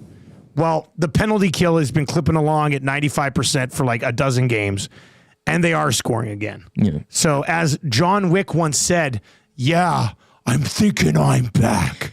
Because it's looking pretty good right now. and it's a big month. Lots of home games and lots of divisional opponents as well, with maybe the bottom end of the division later on in the month. So they can really work their way back and make a lot of hay when it comes to the standings. 780-218-9999. 780-218-9999. The real not so Slim Shady says Victor Arvidsson is hiding with the treasure on Oak Island. Tune into History Channel to see when he will be found. Could it be this year? This is a great path to text of the day on a Friday. I This is love a real these fun Arvidsson one. tales. Yeah. Now, what is the deal with that Oak Island? Like, how big is this island? Because I remember my buddies like a decade ago were like, Dusty, you got to watch this Oak Island. They still haven't found the treasure? How big is this island? I feel like you would have dug through the entire thing by now. 1.5K, I think. Arvidsson was so inspired by the Chris Morris press conference that he's taken time off to become a practice roster punter for the Elks. I don't mind that. Rip City, also pretty solid. Guy probably knows his way around a ball, hey? You're European. European probably plays a lot of soccer, yeah. 780-218-9999. Arvidsson at a cafe at the Italian Center shop and won't give up a seat even though he's been done eating for 2 weeks. He's just sitting tying there. in the sponsor. He loves the cafe too well. Drop He's from the just Grove. too good. It's too good. Wearing one of those big hats that the Don would wear, hey? Arvidsson is missing, presumably fighting a handful of Frenchmen on a quest to search for the Holy Grail. Indiana Jones and the Last Crusade, I believe. Arvidsson was a guest on the Bow Zone and now can't stop hunting. He said he'll be back after hunting season. He is in a tree stand. He's sitting patiently. Yeah, he's in a tree stand. That's a pretty good one. Danky King says, where in the world is Victor Arvidsano? A la the Carmen Sandiego. Yeah, doesn't necessarily work. I don't mind that, yeah. All right, so keep those text messages coming in. Where is Victor Arvidsson and what is he doing? A real mystery man. All right, Cool Bet Canada, let's do this. I'm going to take you through building a teaser for NFL action this weekend. And some of you, maybe, I think if you probably signed up at Coolbet, you probably already know. Oh, man, the only combo card at the top of Coolbet right now, it's like it's laughing at me as I look at it. It's our early bird cowards parlay. It's just still sitting there being like, plus 126, you cowards. But if you'd like to win a bet this weekend, Eagles, Steelers, Bengals is our EST early bird parlay. Now, the teaser, there's a few things. I was looking at this teaser last night already. So there's a few games I like. The Dolphins, probably going to take them at minus 5.5 on our official best bets on the lock shop today. But I'm going to take them at minus 5.5 for this teaser. And then I'll move the line on a bunch of these games. And you'll really like what we put together here. I'm going to take the Steelers. They're at 6.5. I do think they're going to beat the Browns. Nothing against Jameis. So we'll put a 6.5 on there. The Bucks at 6.5. I like that. The Titans. You love the Titans, eh? Well, they screwed me last week, but I'm going right back. I'm going right back to it. They get the Jags. Trevor Lawrence is out. Yep. Mac Jones did nothing. So I like the Titans. And so right now they're a 3-point favorite. I'm going to tease them from a 3-point favorite to like a 3.5-point dog. So I love that. And then, you know what? I'm going to tease the Chargers at plus 4. That'll take them to about plus 10. So right now, if I just wanted to bet this, it would be Dolphins minus 5. Is there a total I want to mix in here? Nah, probably not. Anyway, if I just wanted to bet this, Dolphins minus 5.5, Steelers minus 6.5, Bucks minus 6.5, Titans minus 3, Chargers plus 4, it would be plus 24.05. So if I bet $5, I'd win 120. But if you've never done a teaser, on the bet slip over at CoolBet, you click on teaser, and then you can buy 6.5 points or 7 points or 6 points. It starts it at 6.5. So if I buy the 6.5 points, the Dolphins don't have to cover the 5.5. They're now a 1-point dog at home against the Jets. The Steelers just have to beat the Browns. They don't have to beat them by 7. The Bucks just have to beat the Raiders. They don't have to beat them by 7. The Titans can lose by 3, and I would still win this bet because they move from a 3-point favorite to a 3.5-point dog. And then the Chargers, who are 4-point dogs, and I like that number anyway, I take that down to plus 10.5. And the Chiefs are winning games by like 2-3 points. So you get the Chargers plus the 10.5 points. The number drops from plus 24.05 to plus 290, but it's still plus 290, which is a really good return. So you would up your wager and take the plus 290, but feel pretty good about this bet. So this will be my ride with Dusty. You'll be able to find this. I'll get it posted over on the combo cards at CoolBet, so you get a little boost on top of the plus 290. So this will be over 3-1. And it'll be the Dolphins plus 1 when it's all said and done. Steelers and Bucks just have to win. The Titans plus 3.5 and the Chargers plus 10.5. I absolutely love teasers. I love them. I hope I explained it well enough for you. Yes. But that's how teasers. Do you understand? You're not. Yes. You get it, right? Yes. You're just moving the line. Yes. Trev, do you understand anything I just said? Of course. Absolutely. For real? Yes. Yes. Okay. Well, that's good. As long as we're all a bunch of yes. We will ride with you. Yes, yes. Like in Oh, a truck. thank you, God. In a truck, we won't sit on the passenger. We'll actually sit in the middle next to you in that single bed seat truck. That's how close. All That's right, how much there we we're go. riding. That's our Ride with Dusty teaser parlay for the weekend. And it'll be available in the combo card. Maybe not by the end of the show, unless Jake's watching right now. He might not be. But I'll text it to the boys. We'll get it up. Fanny picks. Oh, man, we should do some fanny picks today. It's a great idea. Coming off that big Lions win, I think it'd be nice to kind of trot out the old pack again. You know what else I've been thinking?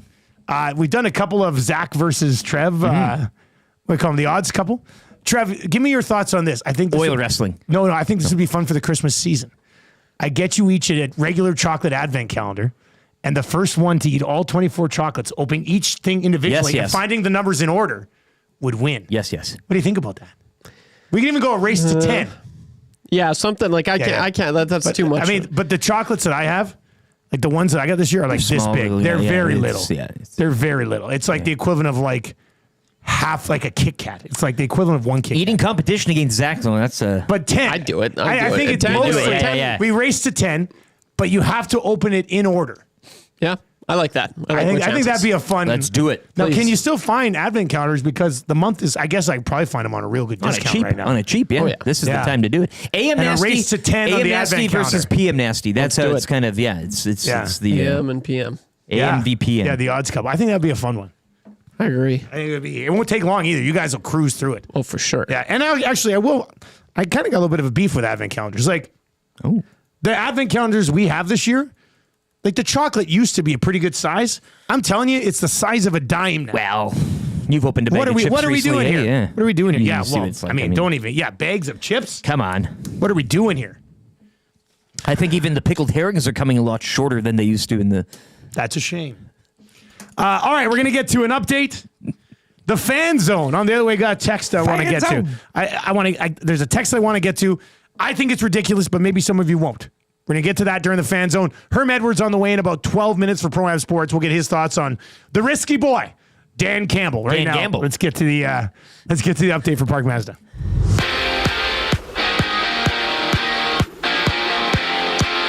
Oilers back in the win column. They double up the Blue Jackets 6-3. Zach Hyman with a pair of goals in his return to the lineup.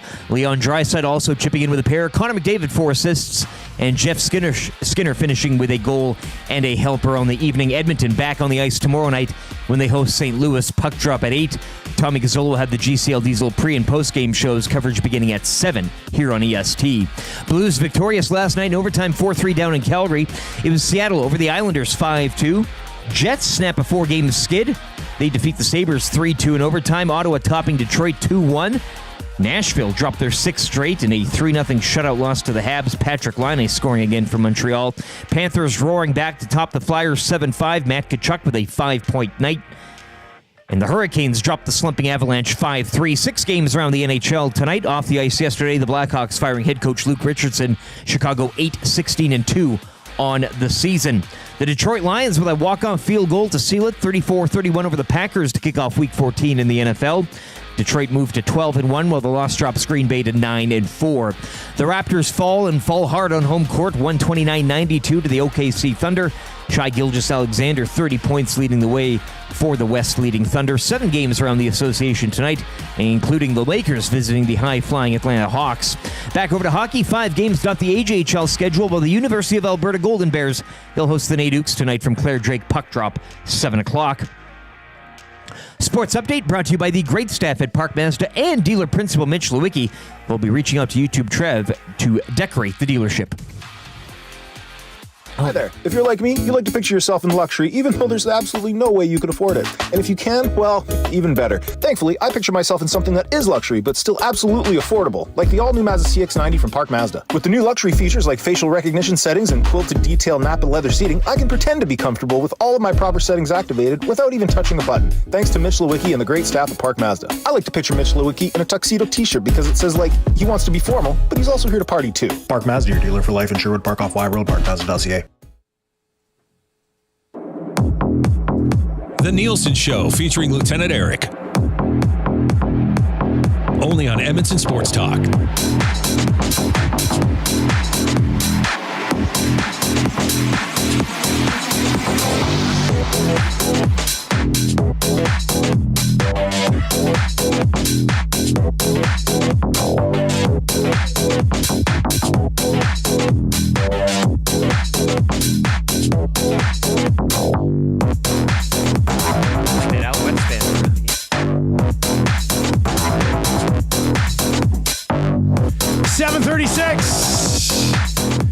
You are listening to the AM Nasty. Thank you very much for being here today. You can text us anytime. Paris Jewelers inbox 780-218-9999. And lots of good text messages rolling in on where is Victor Arvidsson and what is he doing? We're going to find him.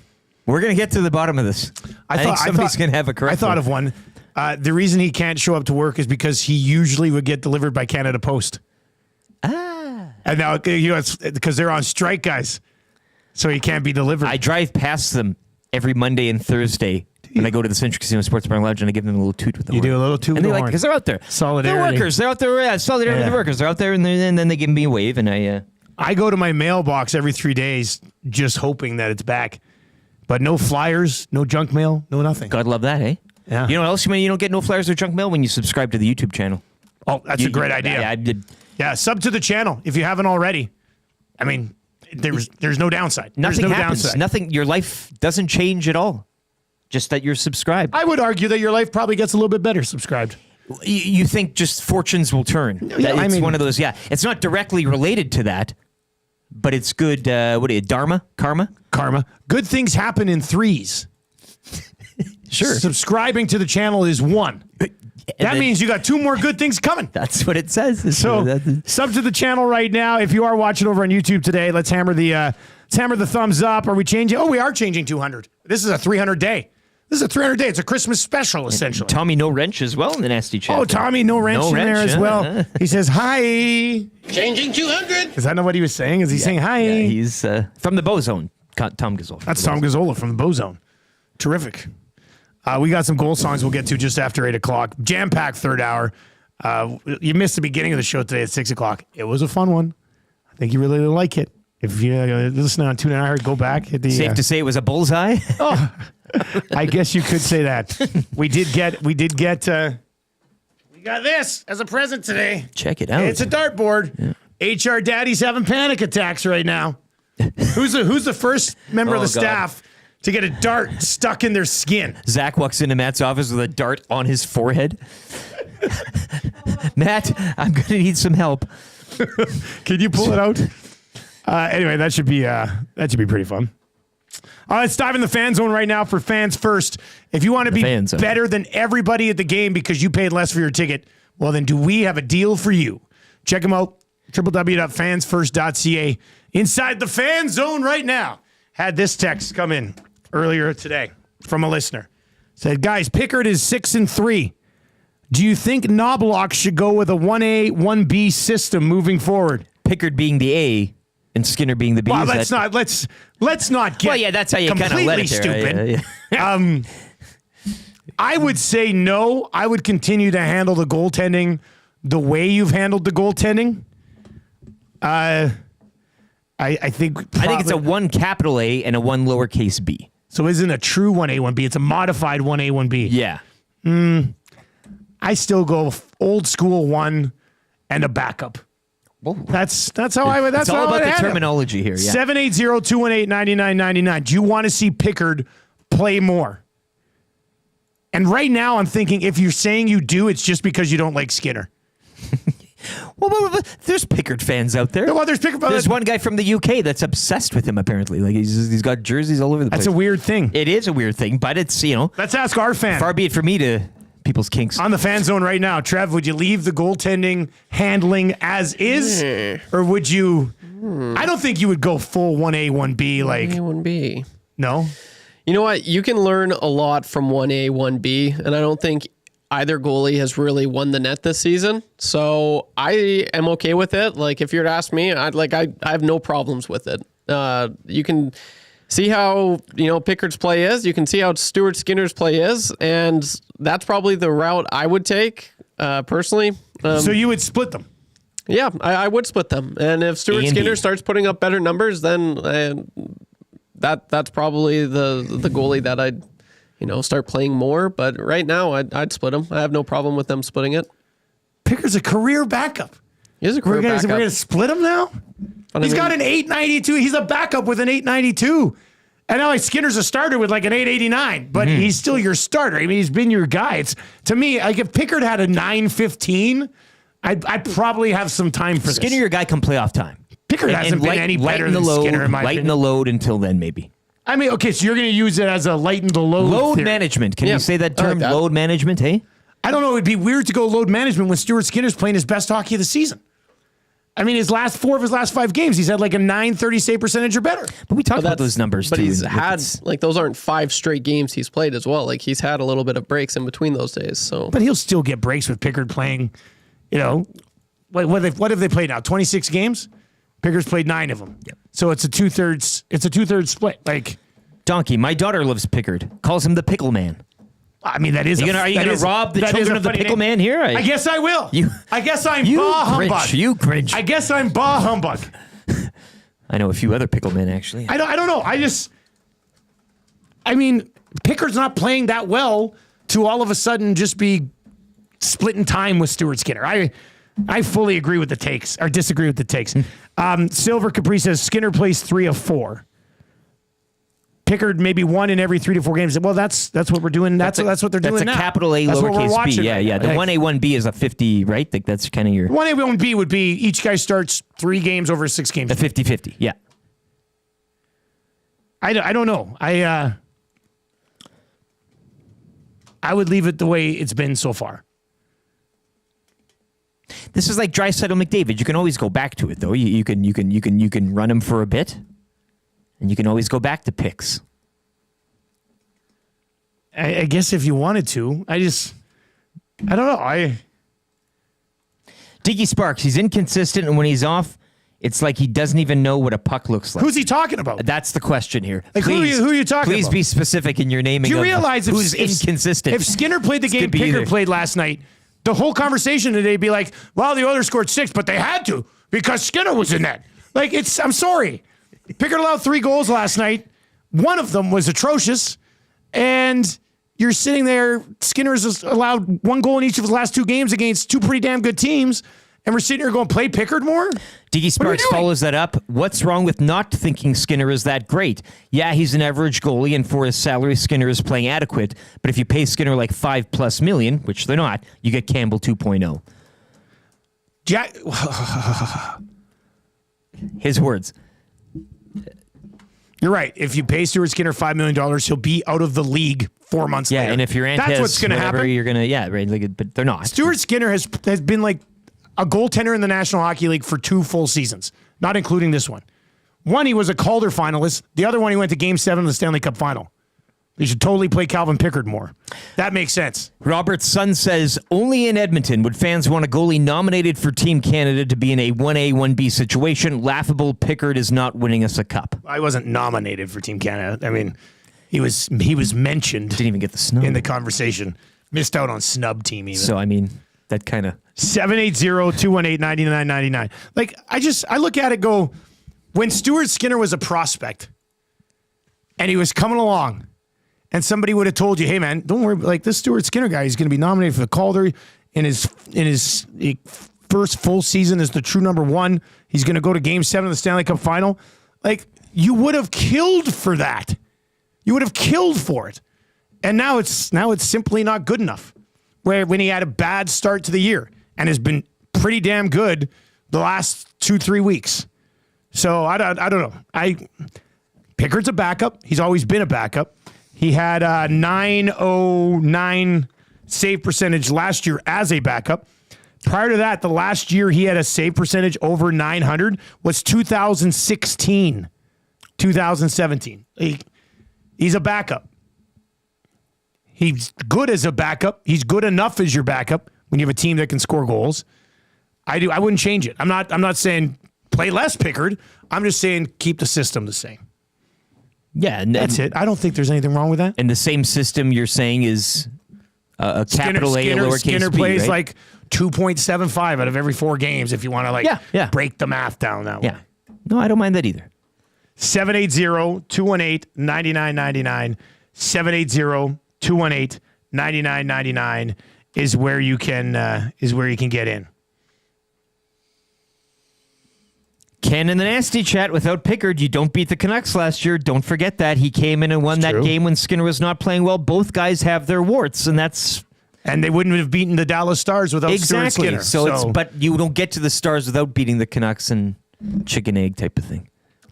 I guess that's why you have two goalies. It is. One plays sparingly. It's good to have two. The other's your number it's one. It's good to have two goalies. All right, 780-218-9999 is where you can chime in. Pubs Cheaterson says, thank you for speaking truth, Dusty. The Skinner Hagen gets stuffed like a holiday turkey from Acme Meats, of course. Of course, from Acme Meats. Yeah, those are good ones.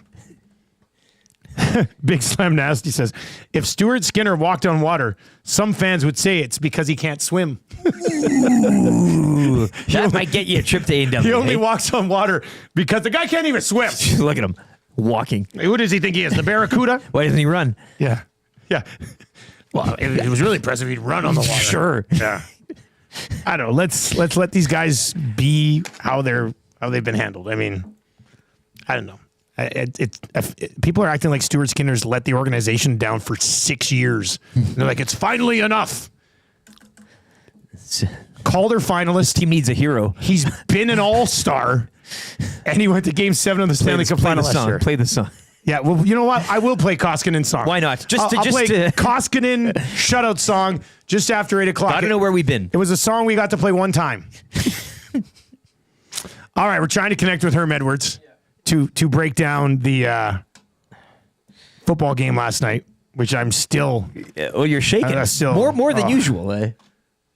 That was quite something. But you won 12-1. Yeah, heady heights and a big divisional win. Huge, huge win. Now that the dust is settled, right? Like you can see that and view it as we've got the Bills left. Yep. The Bears on the road, the Niners on the road. Two more stiff tests. The Vikings at home. Yeah. And if the Vikings don't fall off, Vikings-Lions is for like the division. They're 10-2. Yeah. Yeah. 1-5 in a row. It's crazy. And that in Minnesota? Detroit? Do we know? That one's in Detroit. Okay. The two road games. See, and you got the Bills at home too. You had the Packers at home. You got a nice. It's like Bears and Vikings are tough challenges, but the fact that they're in Detroit, that's pretty big. I'm pretty excited about that. But last night's game was an absolute roller coaster. Like it lived up to the hype of a Packers Lions primetime game. At this stage of the season too, it's nice to see on a primetime. Back and forth. TNF. Yeah. Jahmyr Gibbs got that touchdown late in the first half on a fourth down, and then we were putting the kids to bed. By the time we put the kids to bed, I got back on my phone, and Green Bay had already scored 2 touchdowns early in the third quarter after that Jared Goff interception. I was like, uh-oh. And Tam could tell right away. I said, I got business to take care of downstairs. Like this is getting serious Tam, now. the cheese. Because so I went down. I had the game PVR'd. I watched the second half, and man, when I texted her, I said, I need a piece of cheese ASAP. Yeah, give me the brick. And that's the whole brick. That's what ended You'd have up loved the Lions fan at the Central Casino Sports Bar and Lounge. Lions fan Jeff and his daughter Destiny there. He's got the Jahmyr Gibbs black. It looks sharp. What a look. Like you see him on TV, but you see him in person. That sounds real nice. Very sharp. Herm might be like traveling. We might not get Herm today. You know, I should have texted him yesterday. I just sort of assumed after 13 weeks I'd be able to track him down. It's like Oilers goaltending right now, in a sense, the split appearances from him. Yeah, kind of. Yeah, how many times you call him, Trev? 2? Yeah, that's fine. Don't worry about it. We'll try to track him down next week. This is the dice you roll when you have an awesome guest like Herm Edwards. Georgia visit Texas tomorrow, 2:00. Conference championships in college football. I don't know. Maybe he's visiting his daughter. You think that's again. tied in there? That would make sense. Big games tomorrow. Iowa State, Arizona State, Penn State, Oregon, Clemson, SMU. SMU been a wagon.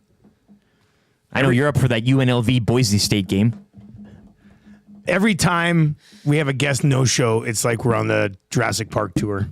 Remember the first one? Like nobody showed up. The T-Rex didn't come. Like they couldn't see anything. Where's the goat? Yeah. Well, Herm Edwards falls through the ceiling. Herm Edwards is on top of our Jeep. What? Herm, are you okay? No, I'm not okay, man. Okay, so we can talk about the week. We can set up the week because I do have that hurts. I'm going to come back around to that at 8:30 on the Dan Campbell thing. Mm-hmm. I've already kind of lost my mind on it a little bit, but yeah, we can easily set up the week in the dive into the college slate if you so like. There's one thing I'd like to discuss in the football world that we haven't got to yet today. Trevor Harris staying with the Riders. Wait, we haven't even mentioned it yet. Yeah. Personally, as a guy who covers the league, I think that's a great fit. I think it's a great idea to bring Trevor Harris back for one more year. On a Riders. 1 year deal. Yeah, which is what it was. It was a 1 year. Yeah, okay. There were some rumors that you can't go 2 year, and if it was a 2 year, you had to have it kind of front loaded there or whatever, and bonus on the 2. But yeah, a one, I think that's perfectly fine.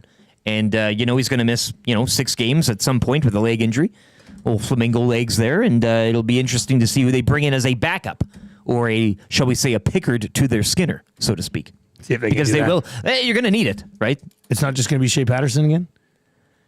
I don't know. It's not going to be Cody Fajardo. You're not going to No, there's no way that's happening. I could see a Jake Mayer. I mean, I think that would be a brilliant move. He's worked with Mueller in the past. Yeah, it makes sense. Same type of quarterback. Still some track ahead of him, too, so. Dustin Chesnuck is in, and it says, you are going to have dinosaurs on this tour? On this dinosaur tour, right? Hello? You tap on the camera. You are going to have Herm Edwards on the show, aren't what you? does Hammond say? I hate that man. I gotta watch that movie again. I hate that man. I hate that man. All one-liners. All right, National Football League this weekend. I already put together that little teaser parlay. The boys at Lock Shop or at Cool Bet have it, and it'll definitely be up by Lock Shop. I wouldn't be surprised if it pops up during the show this morning either, and I will let you know if it does. The Miami Dolphins do get the Jets.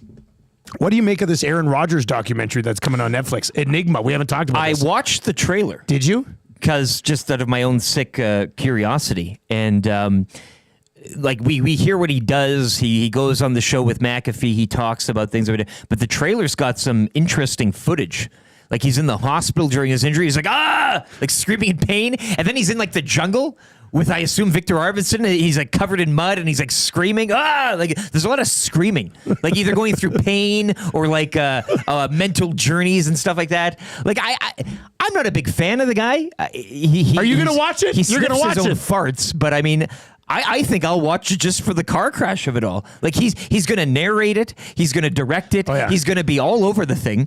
And again, I just want to see this footage from this deep quest into the rainforest, licking toads and experimenting with all types of tar in his veins. Almost as egotistical as The Last Dance. Where's the mitt? What do you think about that? Yeah. What do you think about that take, suckers? Yeah, I'm all for it, to be honest. True with or you. false? You think Aaron Rodgers actually shot this as well? Like he did it all. He was on camera. He did it all. Yeah. Action, and then he runs from the big chair and runs the back. set. And yeah, it goes, okay, now here's what's going to happen, guys. Yeah. I want this shot on wide, and when I say action, I'm going to scream, and then we'll put it together, and then it'll go on McAfee show. There's a lot of like yelling, but I think the best part is at the end where he's got that like brain head thing on the sensors, and he's getting like transformed into an AI version of himself. It's very fascinating. The whole thing is fascinating. I'll be watching for sure. I'll buy the Blu-ray. I think I will hate watch it, so I can come on the show and mock it. Do we know if it's just a one doc, or is it like a part? It will be released like in it's three. It's three. I don't know. 3 episodes. I know it's 3 episodes. I love it. But I love a guy who doesn't want to be a distraction, who hates like everything and doesn't want to be in the spotlight. Yeah. And then just drops a documentary about himself called Enigma. You just wait till he's elected president. Then we're in for a show. No, but here's the scary thing. Then we're in for a show. No, here's the scary thing though. Like, I'm not even sure 10 years we're not sitting here being like, man, do you think Aaron Rodgers can win California? Can he play at Cal? Like, it's just, His don't family even won't vote for say him, but that. he'll get the popular vote. Don't even say that. We'd be sitting here in 10 years being like, who do you like, Aaron Rodgers or The Rock for president? All right. Anyway, we hadn't talked about that documentary yet, so I wanted to get that out there. If we could have tracked down Herm Edwards today, he definitely would have been brought to you by our partners over at Pro-Am Sports, where they do have NFL Legends jerseys from Mitchell and Ness, and they've been restocked with names like Moss and Dion and Manning and Ed Reed and more. What about Allen? Yeah, you're wondering about Josh Allen. Well, my aren't you? wife might be reaching out to the Cooks and Elves soon. Eric, hey, I don't want to spoil anything. Yes, but I think your wife might be getting you a Josh Allen jersey for Christmas. I hope it's blue. She might try. I don't know if she Man, would it be sweet if it was blue? Did you put it on your wish list? I have it on my list. It's on your list. Oh boy. Yeah. Well, then I don't want to ruin it, but I think she's gonna get it for you. She's sweet. Probably gonna go to Pro-Am Sports and see the Cooks and Elves. Giddy up. Anyway, I wonder what Eric's gonna get for Christmas. Pro-Am located at the corner of St. Albert Trail, 120th Avenue, online at proamsports.ca. Flip over to some hockey news here. Yeah. Arthur Staple, covered the Rangers for a long time, says if it's not a trade for Trouba, I believe he may be on waivers later today. Possibility that the team will have a claim ready to go, as with Goudreau back in June. This final line really staples at home, eh? It looks like Jacob Trouba's New York Rangers tenure is over. Period. Pierre LeBrun, quote, tweeting that. Hearing that the Rangers have multiple deals on the table involving Trouba, but they all need his consent to waive his modified no trade. Is that Herm? Yeah. Get him. Get him. We found him. Where's the GOAT? Trouba was going to sleep on it last night and perhaps decide today. All right. So we will see what happens with the New York Rangers captain. Let the games begin. Chris Johnston, who we had on, is obviously gone and worked on this, which frustrates me because I told him he had to work on the Arvidsson mystery injury. This is why the hair was done. A lot of balls in the air with Trouba. He will not be on the ice for the Rangers today. Traded or even hits the waiver wire at noon. Dun, dun, dun, dun. All right, we got Coach. Perfect. Herm Edwards joins us this morning for Pro-Am Sports. Herm, good morning. How are you, sir? Good morning, man. I tell you what, I don't know if you guys watched that game last night. Oh, yeah. Yeah. Yeah, I mean, it was quite interesting to say the least.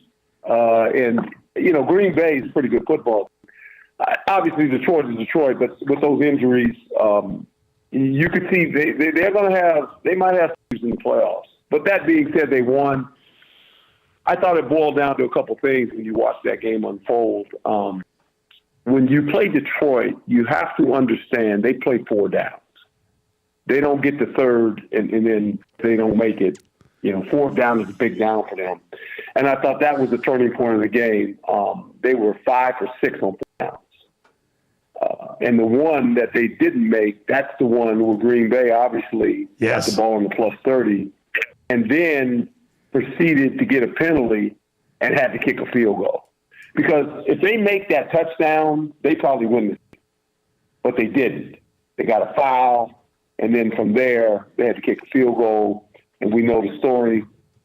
Jared gets the ball at the end. He's going to find a way to work the ball down the field when they make it. So it's kind of an interesting football game. I was, good game, it lived up to the hype, 100%, of 2 very good teams. I mean, the Packers are now 8-3 in their last 11 weeks. Their only losses, 2 to the Lions and 1 to division rival Minnesota Vikings. The division is an absolute bloodbath. But I was watching the game last night as a lifelong Detroit Lions fan who is still coming to terms with how good this team is. And I have to tell you, Coach, like, I love Dan Campbell, but he's going to kill me. Like, he's going to kill me with these 4th down decisions that I get it. And you said it. I mean, we know it. Like, it cost them in the NFC Championship game last year. And obviously the one, inside your own 30, going for it when you have a game-winning field goal just sitting there. How do you balance that as a coach? It's a wild ride, man. It's a wild ride.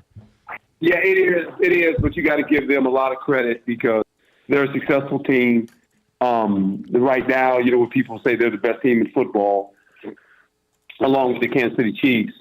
But here again, I mean, this is their mindset. Players understand it. Their organization understands it. Hey, look, when we get in these situations, we're a 4-down team. They're not a 3-down team. They're a 4-down team. And if it's close in a 4th down situation, according to who we play, we're going. I mean, Philly does the brotherly shove. We know that. Yep. But these dudes on 4th down, it's like, hey, man, we could be 4th and 3. If we're feeling okay, we're going for it. Okay. So it's kind of interesting. I will pass out during the playoffs at some point because of the 4th down play calling. No, I know it's going to happen. I know it's going to happen. Hey, Coach, what do you think of Jared Goff as a possible Super Bowl winning quarterback? That's the possibility. I think he would. You know, that was part of his deal. I mean, that was one of the reasons they felt like they needed to get Stafford. You know, that he could win a Super Bowl for him, and then Jared Goff he basically gets cast away to Detroit. You know, that's all the old cars end up going in Detroit. The ones that didn't, you know, came to the assembly line with some, you know, not so polished up, and they sent them to Detroit. and that's where your career ends. Well, not so fast, not anymore. Guys want to go to Detroit now, and Jared Goff has been a big reason for that. I mean, he has steadied this team. He's a really good quarterback. We know that he's very accurate. You know, they're a play action football team, most accurate quarterback in the league when it comes to play action. And you know, he's been through it all. He's seen it all through his eyes. So, and that's a good deal. When a guy in a huddle like that has been through what Jared Goff has been in his career, he's well respected by these guys. And last night was an example of that. You know, I mean, he threw one and then it didn't matter. He bounced back from that. He just kept tossing it and kept throwing touchdown passes. Former NFL head coach Herm Edwards with us on the show this morning. Now, of course, an excellent NFL analyst. One game that I don't want to say surprisingly intrigues me, but for a couple of different reasons. This Browns-Steelers game, Russell Wilson has fit in extremely well. And you know the Steelers can beat you 18-14. But last week, Russ throws for over 400 yards, 3 touchdowns. Why do you think it's working so well for him in Pittsburgh? Well, a couple of reasons. You mentioned that game, and this is why you brought in Russell Wilson. Because Mike Tomlin knows, look, when we say the Cincinnati Bengals, or a team that can score points, we're not winning these games 13-10. That's in the past. We got to be able to score points. And what Russell Wilson can do, he can throw the ball down the field. He's very accurate. That's his strong suit. It's always been his strong suit. And when you think about it, he's in an offense that matches what he had done in Seattle. It was a good defense. They had an outstanding running game, right? And that's how he played. Now, he was a little bit more, light-footed and not heavy leg now because he's played a lot of games. He can make a lot of plays with his legs as well. He can still move around some, but his ability to run this offense fits him perfectly. And now they're a team, they showed everybody after that Cincinnati game, hey, look, if we got to play in one of these games that we witnessed last night, 34-31, we're capable. We're capable. We have a quarterback now that can throw the ball down the field. Herm, before we let you go, I want to get to the Chiefs and the Chargers because the Chiefs just continue to find a way. They're 4-point favorites at home here against the Chargers. I know the Chargers are a bit banged up, but do you expect another tight game between those two teams? Well, I think, the Chargers are going to have to score some points. Look, Coach Harbaugh's done a fine job with these guys. I'm hoping they get in the playoffs. They're going to be fighting with the Denver Broncos to do that, to get in there. But, they're going to have to score some points. I mean, when you play Kansas City, especially in Arrowhead, it's a tough venue. Harbaugh's been there numerous times as a coach before, and he realizes that the worst thing that could happen to you. Last week it showed up a little bit. Kansas City, all of a sudden, their big guy for Kansas City, and I know where he's been, Chris Jones, he showed up. Because he's been pretty quiet, guys, all year. He hadn't had many sacks. Well, he had a couple sacks last week, and I went, uh-oh, he showed up now. He's been quiet, guys. He went a month without even touching the quarterback. Well, for some reason last week, I don't know what he ate for breakfast or something, he kind of showed up. That's the problem because you got to block him, right? And so I think, the Chargers don't play them tough. The Chargers, this is the Chargers right now, guys. They're a year away, right? It showed up when he played his brother. It was a really good game. But at the end, by halftime, it was like in boxing. The lightweight moves up to the heavyweight division, and they go about 10 rounds. And after that, they go, this guy's leaning on me. It's too big. That's the Chargers right now. I think they'll fight till halftime, and then I think Kansas City will kind of pull away from them a little bit. As always, man, we appreciate it. Thanks for giving us a shout back. Enjoy your weekend. My pleasure, man. Thank you. There you go. That's Herm Edwards. That was like in Jurassic Park, where he did come back around in the end. It's right onto the top of the Jeep. The segment when we finds thought it was going to be a no-show. Yeah. Once again, Herm Edwards brought to you by our partners over at Pro-Am Sports. If you have an NFL fan in your family, not always easy to find NFL stuff in a city like ours.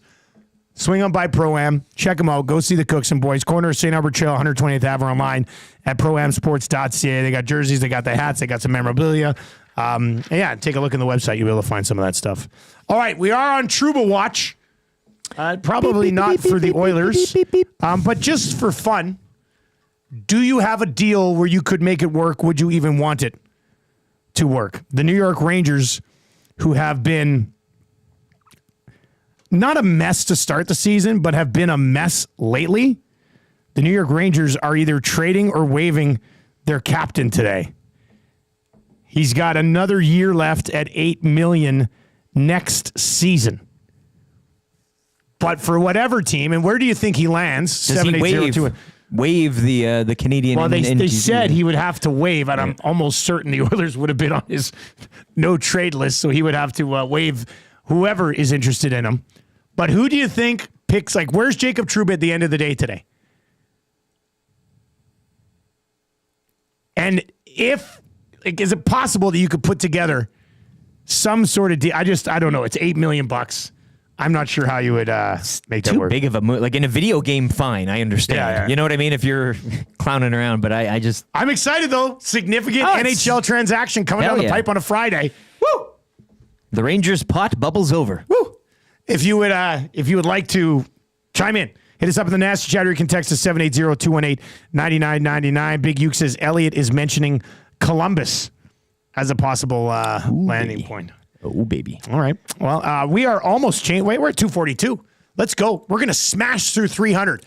And it's probably because of the decorated studio and the great work that Trev did. Subscribe to the channel, please. Yes, let's do that the too. Pursuit of 11K, the pickled herring. It's not happening. You've been quite quiet on that. I'm pickle herring free come Christmas time. I am very safe in my pickle herring eating.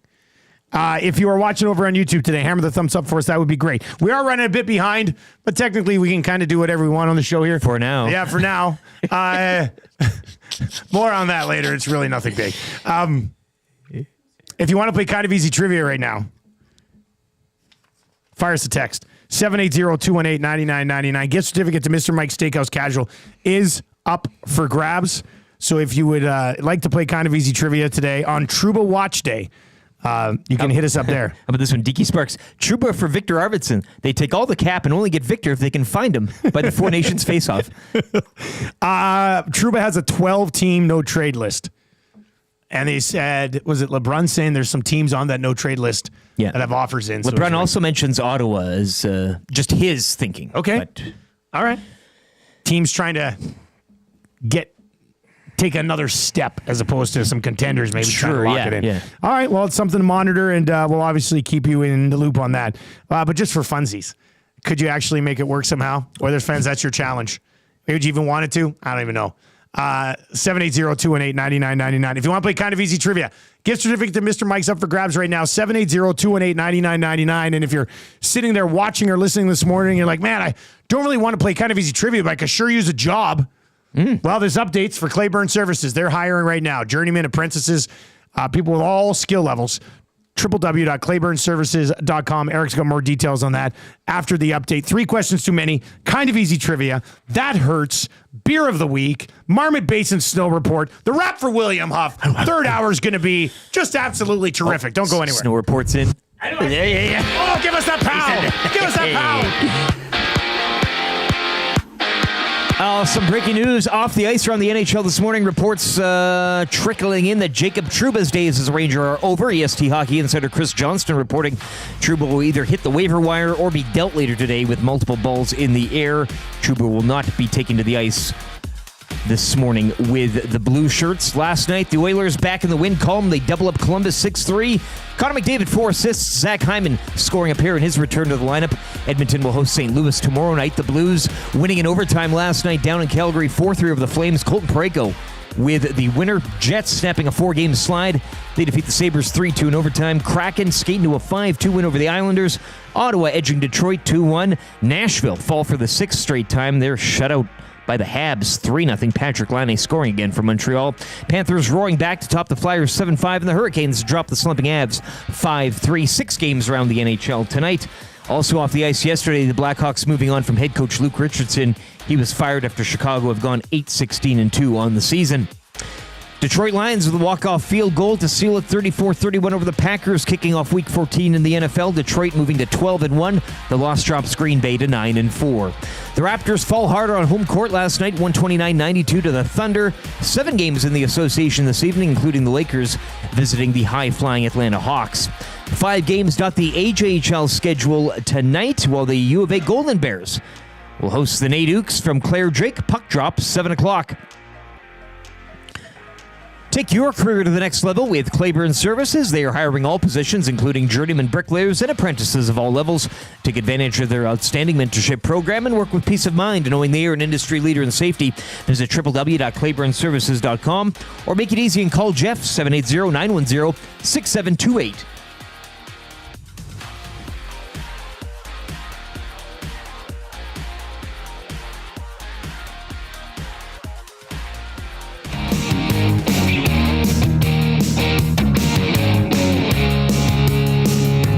Hey everyone, I'm Zach Hyman of the Edmonton Oilers. She's so tenacious. Hope you guys enjoy it. Revving up his engine, listen to the crowd just roar.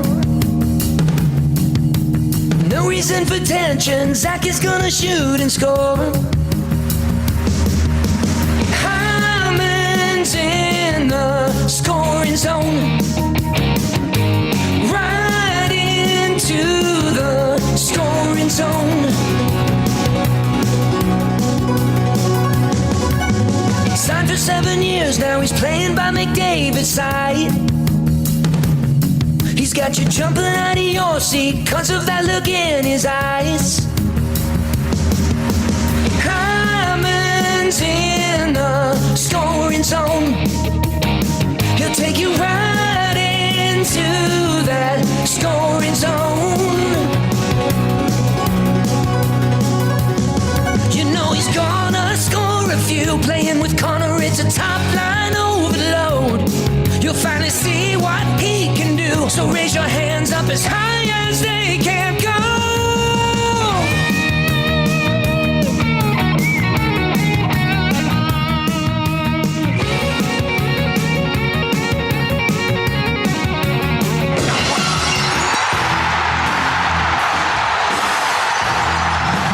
Try, try, try. Try, try, try, try.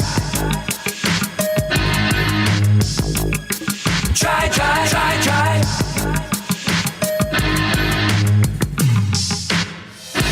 Leon scored a goal tonight. Watching him play is quite a sight. You know this song is tight. Oilers fans, come on. You loved him endlessly since he was drafted number 3. He's a center with a size that was born in Cologne. Try to stop him, you can't do much more. That ain't no lie. You just wanna see him shoot and score. It was try, try, try, try, try. Gonna make a fool out of you. Probably score a goal and assist on 2. You can't stop him, and that ain't no lie. 'Cause it's try, try, try, try, try. Don't even try to play him rough.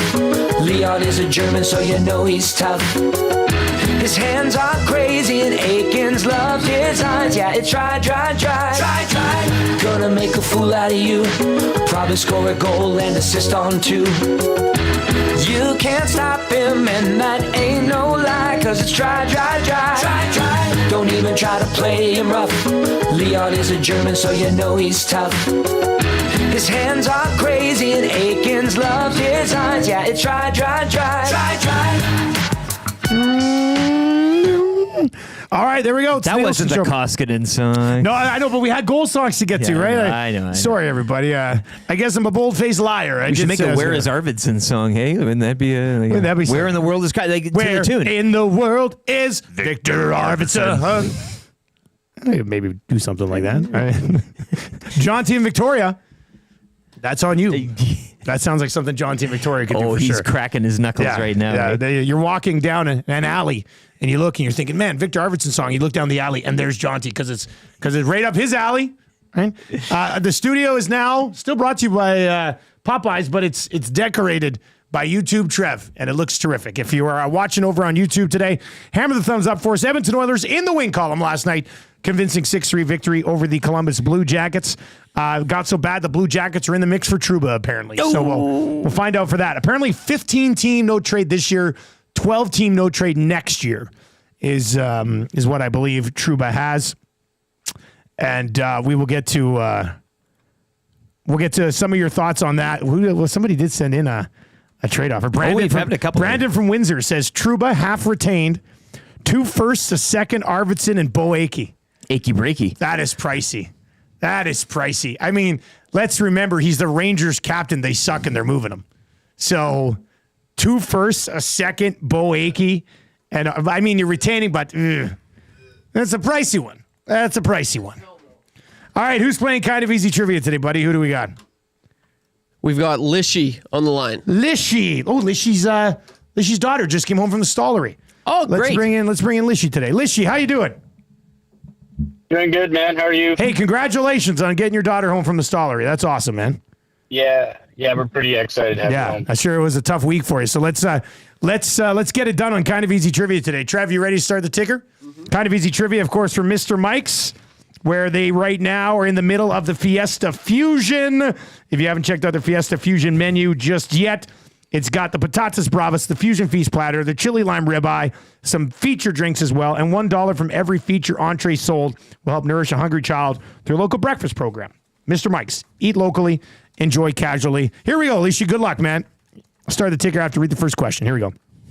Which goalie got the win for the Oilers last night? Pickard. Which Oiler had 4 assists last night? McJesus. Name an Oiler who scored 2 goals last night. Hyman? Which team won the NFL Thursday Nighter? Your Lions. Yes, they did. What position does Josh Jacobs play? Running back. Boom. Got it. And Sergio Ramos gets a nipple erection. Oh, is that dirty? This is not just a dream, it's a wet dream of orgasmic proportions. Oh, is that dirty? Frustration sets in and the emotion goes out, and then you just start playing by yourself. Oh, is that dirty? You cannot come to my house. No, not today. You cannot come to my house. No, not today.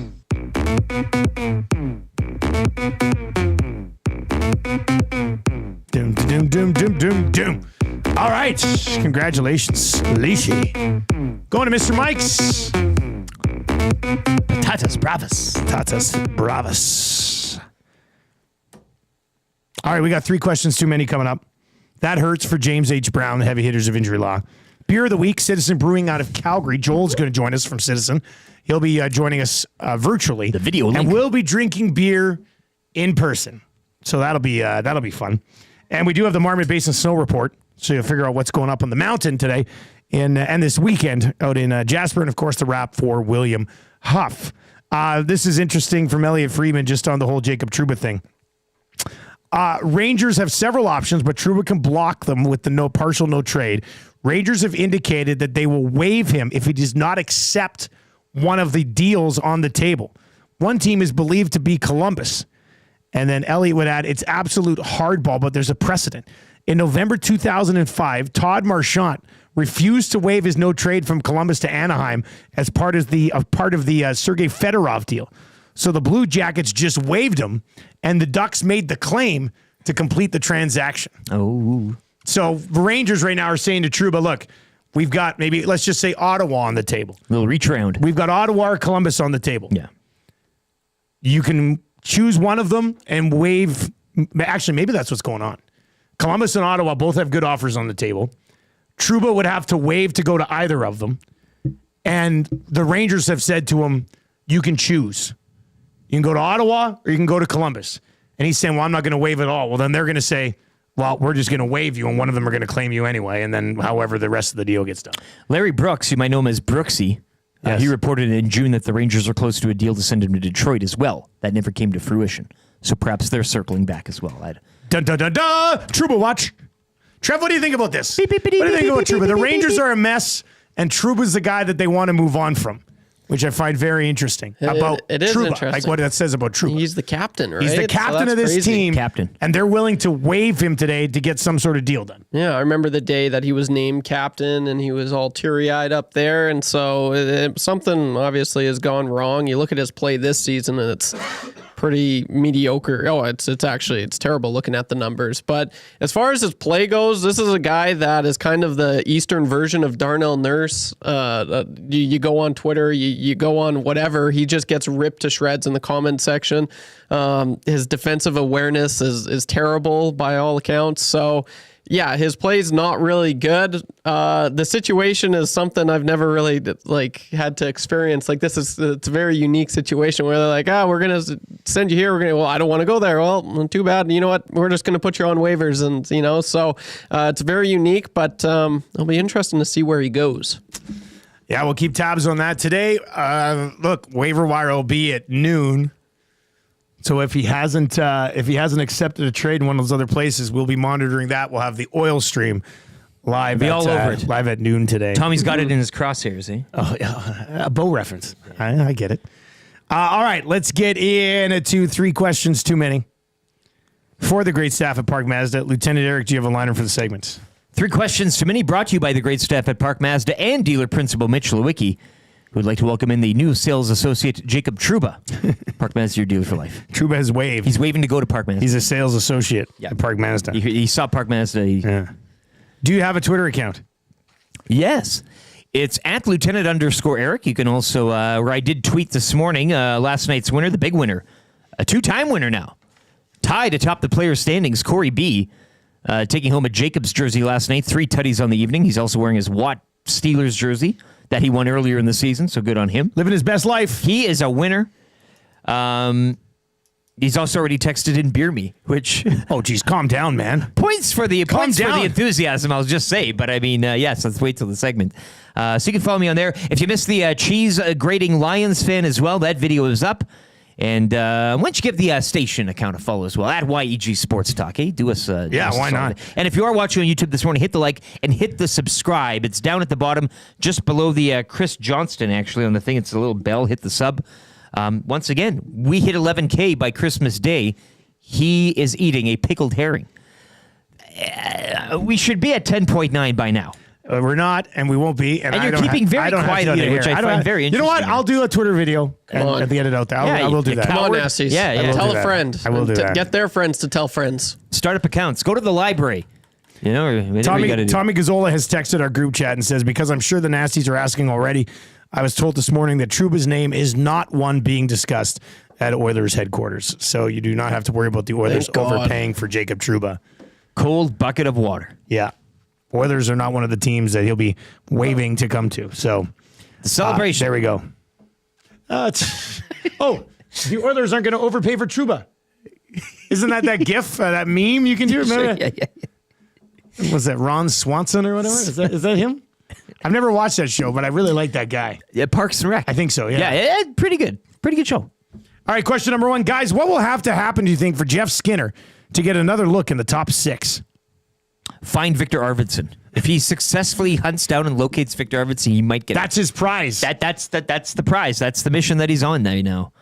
Honestly, an injury to Nuge. Yeah. I think that's the only way Skinner gets another look. Yeah. Well, look, because their offense is rolling. Yeah. We mentioned it earlier. Like, their offense has certainly come around. I know they've been shut out a couple times, but they're scoring 4 goals on a regular here right now. So, I mean, I don't think the offense dies off to the point where you're going to move Nuge off of McDavid's line. He was good in the shutout at Vegas, too. So it's just kind of... back-to-back good games for Skinner. You can argue that... I don't think he'll ever be able to play his way into the top 6. You don't think so? No. Like, I feel like they're going to be like, wow, he's doing really good on this third line. Why move him? So that's why, like, he's doing okay enough that you just keep him there? That's what I'm fearing. Yeah. I do like that theory better than Podkolzin keeps him out of getting another crack. Yeah. You know, nothing against Podkolzin, but... Aside from injury, like, that's the only thing I don't know. That's why I said I think only a Nuge injury would get Skinner back into the top 6. I agree.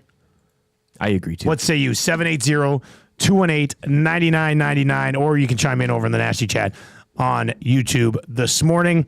As Lars Weiss says, Skinner deserves a second chance. I mean, I agree. I would like to see him get another look with one of the big boys. Me too. Remember discussing in the summer, how long before he's not in the top 6? It was 10 games, was said, 5 games. Yeah, wasn't it like... So 2 periods, he's out. It didn't take long. It didn't take long. Dustin says, I know what I'm doing this weekend, creating 500 new accounts. Yeah, you are. Yeah. I guess technically possible, but that would take a long time. Even Tammy last night was like, really, the herring thing? And she likes herring. She goes, did you tell him on the show that I chase you around with it? Yeah. I said, I well, like this. Is this your little fun night, weekend one night of the game? games we play. Of course, yeah. Find the pickled herring. Tam, can I be guy chased by herring tonight? With your extra long shirts. Socks on. Well, I got 19 days now, so let the games begin. All right, question number 2. Guys, who in the history of sports has bigger balls than Dan Campbell? Good or bad? And who would we say has been a riskier boy? From a coaching I guess you could go perspective. into management maybe, but from a coaching for this particular exercise. Has there ever been a riskier boy than remember Jason Moss? Remember when Jason Moss He would do some weird He did things. some weird things. Yeah. Wally Buono, I watched a couple of times try to punt for the winning Rouge as well. Really? Oh, yeah. He's done it. He's tried to do it. I don't know if anybody's ever been as like aggressive about it as Dan Campbell. Well, because we always talk about football coaches being so damn conservative. That's like the DNA. It's built to be a football head coach. You have to be conservative in your play calling and philosophy. But this is just such a refreshing twist. As Herm said, like they just play 4-down football. Like that's just what they do. Salty Turtle says Bobby Knight.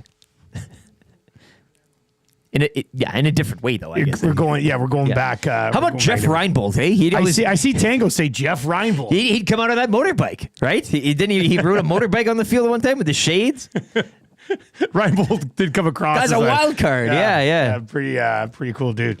780-218-9999 if you want to. You could say Chris Jones too. I know it's maybe too soon for some, but the way he handled his roster was pretty. The revolving door, that's on the side that it didn't. He was right? overly aggressive at it. The taxi squads, all that stuff.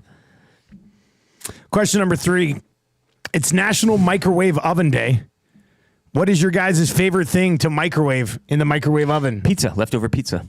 Oh, man, that's got to be right near the top of the list. Because the microwaving it, it gets too soggy. You get a nice crisp. If you put the pizza, but it is a microwave. It's a microwave day. Microwave oven. Well, that Did is you say a microwave oven. Microwave oven is a microwave. I'm thinking traditional. There's 2 in there. There's one sitting on top of the microwave. No, but the other one's a toaster oven. Yeah, not that one. We're talking about a microwave. Well, you call it a microwave oven? Well, that's what they're called, technically. A microwave is a microwave. Like today is microwave. Pardon me. No, again, if the terminology is wrong, I thought a microwave is a microwave. A microwave oven would be an oven. I agree. The thing sitting on top of the microwave is microwave oven. It could be called a toaster oven as well. I get that, but let me just see what. If not, I change my answer. I agree. Yes. I agree. What? Because you can. You get that crisp. But when you just put a pizza in a microwave, it's I just looked up the so-called microwave day. And it's a picture of a regular microwave, but they're calling it National Microwave Oven Day. That might be an American thing. Do they call it microwave ovens in America? If so, I apologize and I take my answer back. So I think the question is favorite thing to microwave. Popcorn. It's a no-brainer. It's a steady Eddie. It's easy. You know how you go. That's the Matthias Ekholm of microwaving. My microwave does have 3 options for the popcorn though. And when you specific popcorn. Yeah, when you press it's not time. It gives you like a little language, so I don't know what it means. So for me, it's a gamble. Whenever I pop popcorn, I hit the popcorn button, and there's 3, and then I'll just kind of hit it, and hopefully it doesn't go overcook it or whatever. But people are saying a microwave oven is a microwave. Fair enough. I never knew. I thought. So if you go to an appliance store right now, are they like on the sales ticket? Does it say microwave oven? I bet it's a Yankee thing though. I've never heard. Probably driven by the Americans. Why not just call it a microwave? And we've just adopted it, I think. Bronco Nick, microwave itself is the method of heating. But the thing itself is an oven. It's like the Easy Bake Oven, I guess. Okay. Trev, what's your favorite thing to microwave? I like pizza pops. Oh man, it's like the only way you can cook them, I guess. But Yeah, pizza pops are great. Or if you're doing dessert, have like a chocolate brownie. Or you just heat it up a little bit. Yeah, and then put some. That's not bad. Vanilla ice cream on that. May I also enter into the fray the Italian center shop panino? I was thinking just that. Pizza subs. I mean, how good are those? Yes. 40 seconds, 45. Yeah. Gosh. That would be in there. A 7-Eleven pizza sub when I've been drinking. Mm-hmm. That's right at the top. And then, of course, Pop-Tarts. I do Pop-Tarts in the microwave. 14 seconds for 1, 17 seconds for 2. I've never done 3, Just kidding. I have 19 seconds for 3. And you're going to love them. You're going to absolutely love them. I didn't know you could microwave a Pop-Tart. Well, you can technically microwave anything you want, Trev. But I didn't know that was... It just cooks it quicker. Don't And you just- they come out a little bit softer. You cook than the Pop-Tarts? Yes. You don't just eat them right out? Oh, I also eat them raw, Trev. Okay. But some are better I like hot. them in the microwave. Some are better hot than cold, and some are better cold Pop-Tarts? than hot, I would say. Some flavors, depending on the flavor. Yeah, that's a good point. Like I like the chocolatey, the s'mores. I think you have to have those heated up. Some of the I heat fruitier up the ones, strawberries, the blueberries. Okay, fair enough. Yeah. Yeah. And it's the best. It's just so good. Cup of soup, anyone? Noodles? I was just going to say Oh, soup. a cup I'll do of- a cup of soup. soup. Don't mind that on a chilly day. Hey, I didn't really grow up with the big cup The of itchy- soup and itchy noodle band noodle, band you guy, can- itchy band guy. It's for the odd time. I would eat them raw and hard, right? Yeah. Wait, because you crunch them down and then put the thing Line in. up the powder and away you go. Yeah. Woo. Yeah, no, I never get those. My mom would never put those in my lunches, but all my buddies would have them. And they were all cool, and I was just like, "How come I have this meat and cheese sandwich?" And I like how we've all said pizza pops and not pockets. Hey, we don't. No, actually, I do prefer the McCain's Pizza Pocket. I do. Interesting. I'm not anti Pizza Pop. I get it. I like to celebrate both. Yeah, that's. But I prefer the Pizza Pocket. I really do. What about I haven't those? had one in a while. I might pick some up for the weekend. Actually, I can't believe I didn't say it, but I've been doing those bacon and that pasta I've been eating You're here for the having past those every 2 day? months. Man, they're good. I think They're every so day I good. say, "Are you cooking bacon?" Who cooked the ham? Yeah. Just my noodles from the microwave. What were you going to say, Trev? Were you gonna... Pizza bagels also as well. I never had those. Bagel bites. The they're little called. ones. Yeah, bagel I bites. don't think I've ever had those. Very good. All right. Anyway, happy National Microwave Just Day. microwave. Just microwave. No day. oven. We don't need the oven. Microwave day only. Yeah. Hey, if you're treating anybody, you're hosting this weekend, or you're heading out to a party, may I suggest just swing on by a Sobeys Safeway Liquor and pick up a 4-pack of the 6 o'clocker lager. It's on special for $12.99. You can pick up a few of these for your buddies. $12.99 at Sobeys and Safeway Liquor. Alley Cat are great partners with the 6 o'clocker lager. It's been a rousing success. They got the Scone of Gold, the Apricot, Mangalorean, Main Squeeze, a bunch of other things. They're always rolling out new products. Check out their website, www.alleycat.com, or visit the tap room at 9929 60th Ave. But 6 o'clocker lager in the holiday season, the beer of Christmas. Everybody knows it. It's $12.99 for a 4-pack of Tall Boys. And this just in, it's also an absolutely incredible beer. On the way next, That Hurts for James H. Brown. Sobeys and Safeway Liquor Beer of the Week. Citizen Brewing is going to join us from Calgary. The boys put some of the beers in the fridge for nice and... Very nice. We're very excited nice. for that. Marmot Bates and Snow Report. The wrap for William Huff. Don't go anywhere. Let's get to an update right now for Sit and Sleep with Lieutenant Eric. Lots of fun on the way in the final 25 minutes of the show today.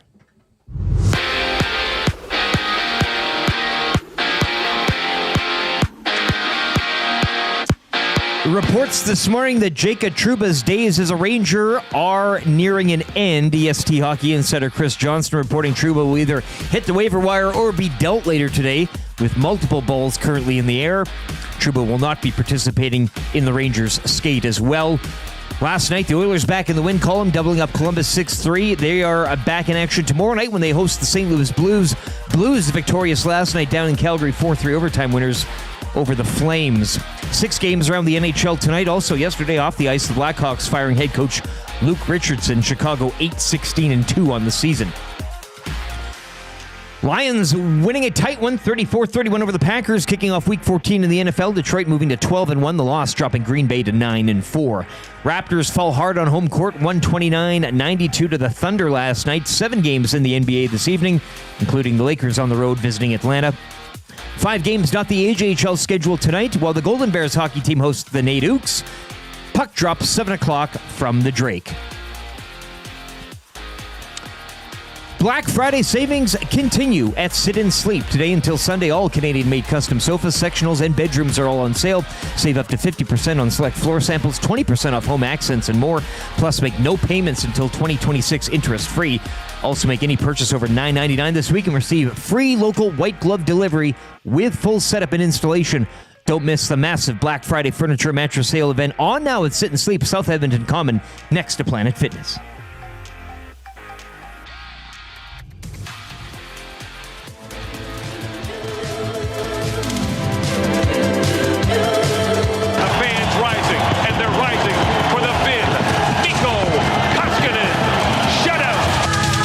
With all the hate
shutout. Miko had a shutout last night. Oh, man. Miko Koskinen shutout song. Christmas traditions continue. Give me a photo of him sitting on that chair in San Jose, hey, at the HP Pavilion. All by himself? Yeah, that boy. Frame that puppy. If you're watching over on YouTube today, we're 13 away from changing 300. Let's do that. We're going to be giving away a gift certificate to Sobeys Safeway Liquor a little bit later on here as well. Joel from Citizen Brewing is going to be joining us. We'll grab the Citizen Brew when he pops on the camera. But right now, let's dive into That Hurts. So actually, first, the Nielson Show is brought to you by our great partners out at South Fort Chevrolet. Drive a little, go save a lot at South Fort Chev. Go see Daniel. He might not be, I'll just say it. He might suck at fantasy football, but he is good at selling cars at South Fort Chevrolet. That's what Still you're in going the to hunt, do. Daniel. That's what they call it. Yeah, in his leagues. In the hunt. I think at 1-13, you're in the hunt. 1-12, you're no longer in the hunt. Damn. Yeah, he is the Jacksonville Jaguars of fantasy this year. But he is the Jared Goff of selling mid-size SUVs at South Fort Chev. They got the Trailblazers, the Equinox, the Tracks rolling in right now. They're hard to get your hands on. Reserve one today at South Fort Chev. All right, let's dive into That Hurts right now for James H. Brown.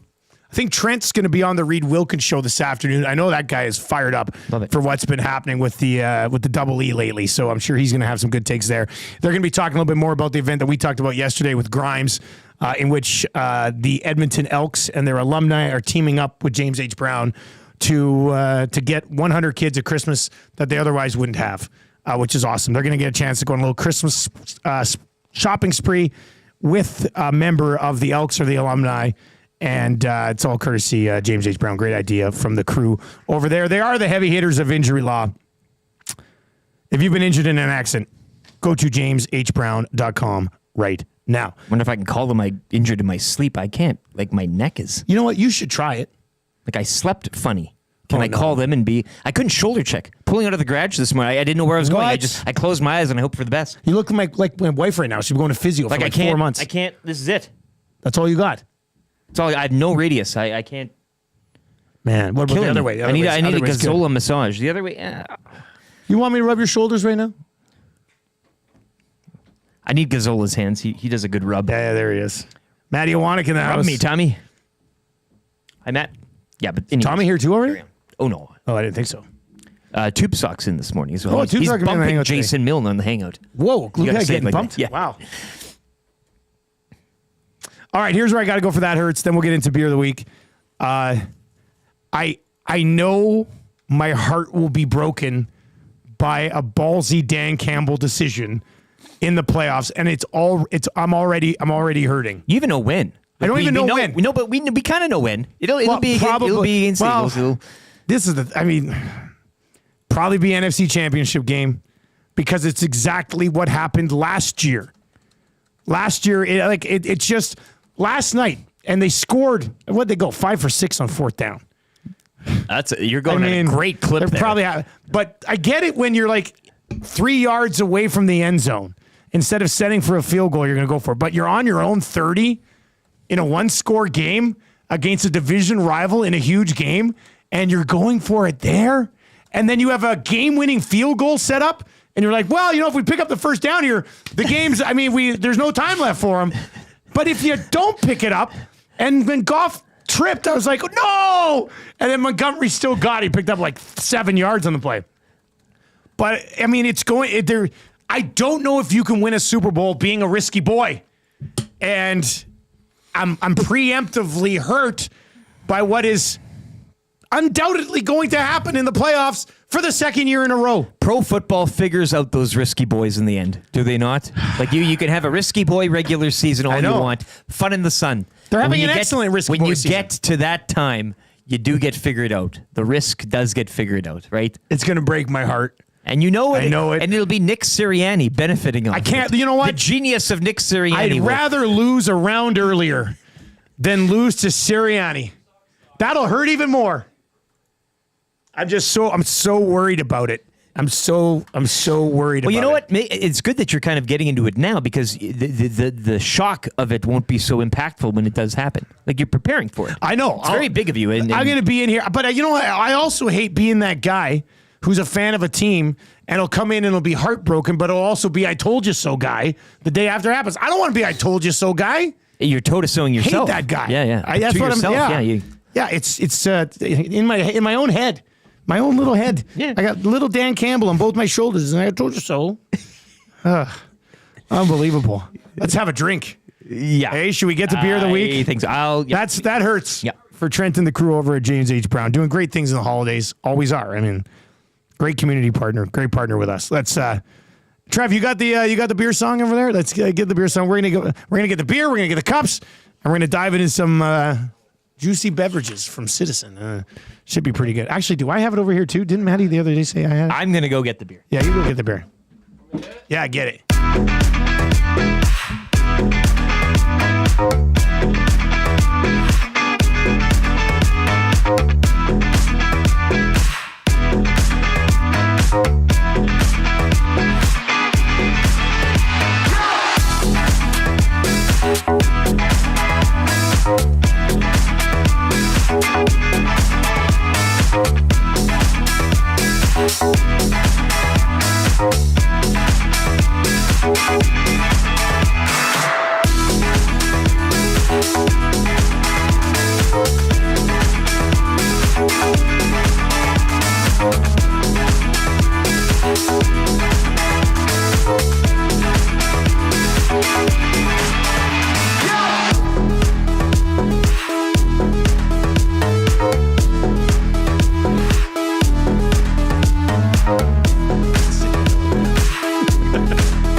Sobeys Safeway Liquor. Kill the music, Trev. It's time to get serious and have a beverage or two for Sobeys and Safeway Liquor. We got 4 different brews. And how great is this? We're glassed up, baby. We've got Citizen glasses already here. Hell of a It must touch. have been in studio last year. Hell of a touch. So this is great. We're going to be drinking Citizen out of Citizen glasses. So this is excellent. I believe we have Joel from Citizen joining us. There he is. Yeah. Let's bring Joel in this morning. How you doing, man? Hey guys, how's it going? Oh, we are doing fine. How great is it that we have mugs or glasses from last time you guys were in? This is terrific. Branded. It's beautiful. Yeah. It works out very well. All right, what do we got here, man? We got four different options that we're going to dive into. A little bit of everything. Tell us a little bit about you guys heading into the Christmas season. Oh, it's going good. Yeah, I mean things slow down this time of year, obviously, as things dip below the freezing point. But this weird warm weather we're having right now has actually been really, really good. We've got patios. People are still coming out in droves to fill it up, which is nice. You're still getting patios down there? Oh yeah, we got a big heated patio, so it's like 120 seats. So yeah, people are still coming out with their dogs. People are coming out with their kids and having a good time. That's awesome. I love that. All right, so we do have 4 beers today that we're going to try. We've got, let's see here, the Senor Citizen Dark Mexican Lager. That'll be a good one. Hijacked IPA. Cittadino Italian Pilsner. I'm actually pretty excited to try that one. And then the batch number 1 Session Ale. So what's the order here, man? What do you suggest? Let's start with the Red Sea, the one you got right now. Batch This one right here. Yeah. Is this flagship? Like, is this the big one? It's literally batch 1, hence the name. Like that's I guess I could have figured that one out, Joel. Sorry, man. My bad. Yeah. 7 years or over 7 years ago, first batch ever brewed here. It's changed a little bit since then, but pretty much the same. Do you change it just to change it, or do you change it out of like necessity? Like, how do you decide to mix things up a little bit? Bit of both. Customers honestly drive most of the change that we make. So, you take the feedback and you roll with it. They want a little bit more citrus. They want a little bit less bitterness, whatever it happens to be. And you try to make them happy. That's what keeps them coming back to that patio, right? It does make sense. Yeah. But yeah, sometimes, unfortunately, cost related or availability related for different ingredients and stuff like that. But yeah. All right, well, let's do a cheers to our new Christmas decorations and YouTube Trev for putting them together. Look Best at the decorations in the city. bubbles in this thing. This is.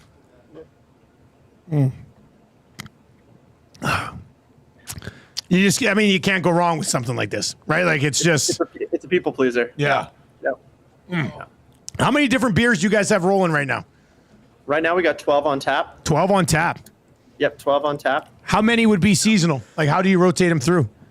So we've got 5 or 6 cores, depending on how we're feeling at that time of the year, and then the other 5 or 6 are going to be, or the other 6 are going to be seasonals generally. So this time of year, we're usually getting into some darker stuff with a little bit higher IBUs, a little more bitterness, just things that are, keep people warm in the winter, right?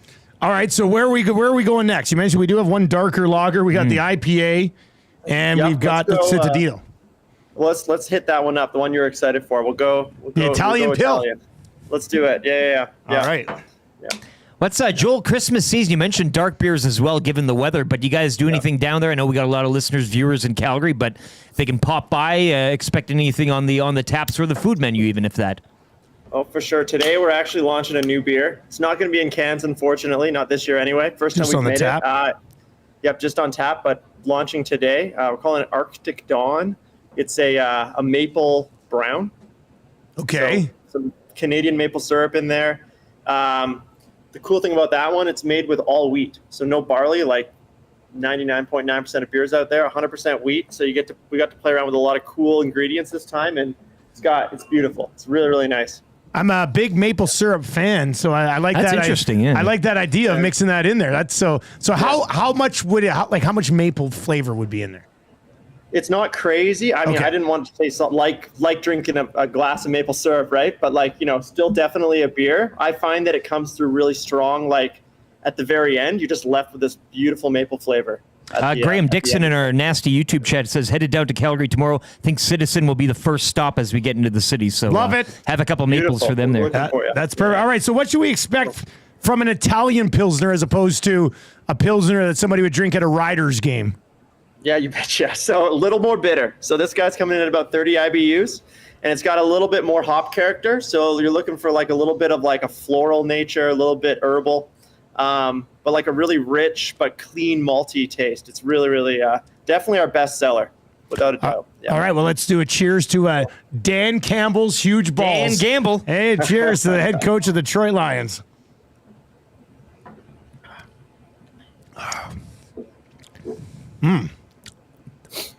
Very nice. Yeah, very nice. At what point with the IBUs do we what point are we supposed to get bitter face? Because this was very smooth. I really like. Yeah, so what's it like 60, 70, 80 type of thing, or? Generally depends on the person, your aversion to bitterness, really. But I mean, the thing about IBUs is it doesn't necessarily mean how you're going to perceive it bitterness wise. Okay. Right? Perceived bitterness and IBUs are a little bit different. So, man, I'm learning so much today, Joel. This is great. IBUs are kind of they're a good guideline. Sort of like 30 is kind of above 30. I'd say things are starting to get a little more bitter. But you can, if you do it right, you can definitely still make it smooth. So, yeah. All right, we've got the dark Mexican lager or the IPA. We'll do both, but which one should we do next? Let's go big IBU since we're talking about it. We'll go green can. Yeah. Yeah. So this is actually our flagship IPA. We've been doing this one almost as long as the batch one, the first one. This was the third one. Okay. Same deal. Changed a little bit since then, but big tropical notes, a little bit resinous. Big time trop. Like when I opened it, when I cracked the can, very tropical smell. Very tropical. Yes. Yep. When you said the session ale was the first one. You said this one was number 3, and it's an IPA. So I'm just curious, what type of beer was the second one? Second one was a pale ale. It doesn't exist anymore. It doesn't. Yeah. It was a major disappointment. It wasn't actually. It lasted a long time, and lots of people still get mad at me whenever they come in because we don't have it anymore. But well, what were you thinking? Yeah. All right, so this is the hijacked IPA from Citizen. Yep. Let's do a cheer. Would you pick a cheers here, buddy? Well, DeTrevin is decorating, I think. Best in the city. We did that the first cheers. Do it again. 2 cheers. 2 cheers. I think it deserves it. Decorating. Yeah, there you go.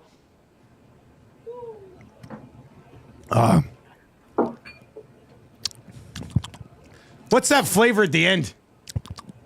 Did you get that? Is that the tropics? I don't know. What are we supposed to taste at the end of that one? Because so you get tropical at the end of that one. Honestly, I get a little bit of cotton candy. Not gonna lie, a little bit cotton candy. What a twist! Because you wouldn't know. I've never had cotton candy. The texture of it creeps me out.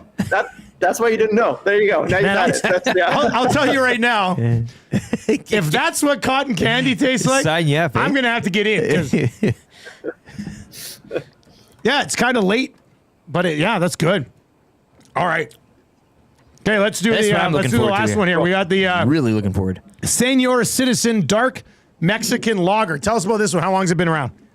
This one's been around for 4 years or so. Okay. It in 2021 won Best Amber Lager, American Style Amber Lager in Canada. Well done. Still pretty good. Thank you. But yeah, so not too bitter, nice and smooth, little darker. So It just kinda fits in like with the not season. super dark though. Great art on the We can sell as this one well. all year. Yeah. We sell Trev, this one all bring me year your as glass well, there. but it definitely sells better this time of year. So. And it does. You just see that tick right up, eh? Oh yeah. When you win like a beer of the year in the country, do you get a championship ring? No, you got a little trophy. You got a trophy. You know, you should make You could get championship one from rings, though. Johnston's. Yeah, I mean, No, I think you should. Treat yourself. Legend Rings. That's our buddy who owns all the Popeyes. That's right. Legend Yeah, Rings. yeah. They'll get you a beer ring. That'd be awesome. All right. What are we expecting here, man? All right, so this one's definitely more malt forward, less on the hop side of things. So you're going to be looking for like your caramel notes, kind of toasty notes as well, like a nice piece of toast, like not roasty but toasty. You can leave it at that. I love it. I think that's an excellent idea. All right. Cheers to Connor McDavid's dog, Lenny, for not pissing last night when he was on the ice. during Fourth star of the ceremony. game, There we go.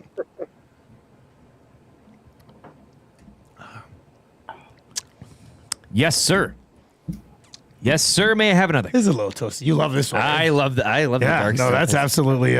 that's absolutely delicious. What do we got coming down the pipe for beer of the week? It's Sobeys and Safeway Liquor.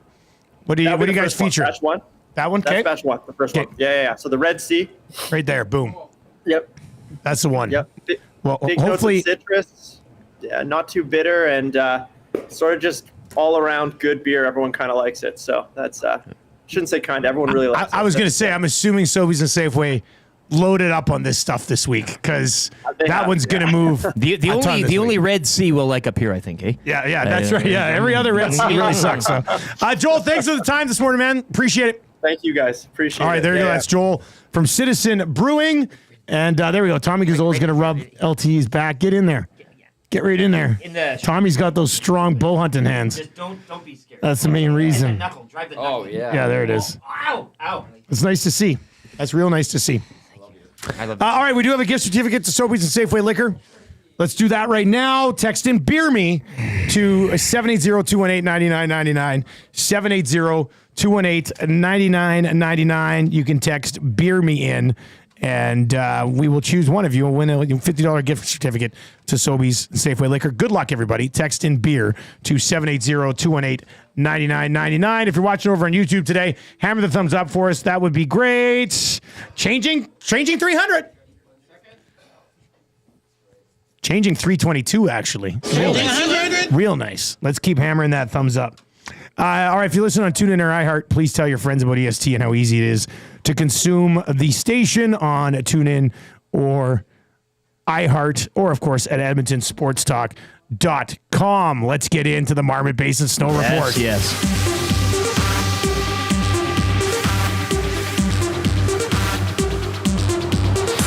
Snow Report.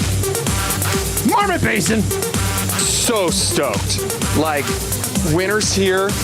I'm stoked. You stoked? I'm stoked. Just so stoked. Yes. I mean, it came down last night, what, a good 5 inches? Last night, I think so. Something like that, and a couple feet the day before. We've got a 5-foot base with 5 inches of freshie on top. -1 this morning. Breads and soups. Out in Marmot. Skies mainly clear, so it'll be a nice, warm, mostly sunny day on the slopes. Settled snowpack at mid-mountain, 46 centimeters, with more at higher elevations. 6 of the 7 lifts are operating. 15 runs were groomed last night, and the weather forecast is for snow Saturday and Sunday. So stay tuned to the Marmot website for updates, skimarmot.com. And don't forget to grab the Marmot Escape card for only $99.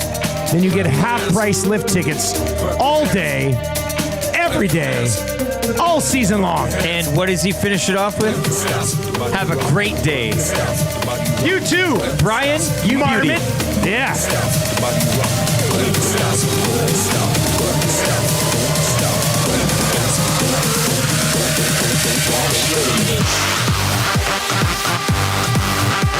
Skiing.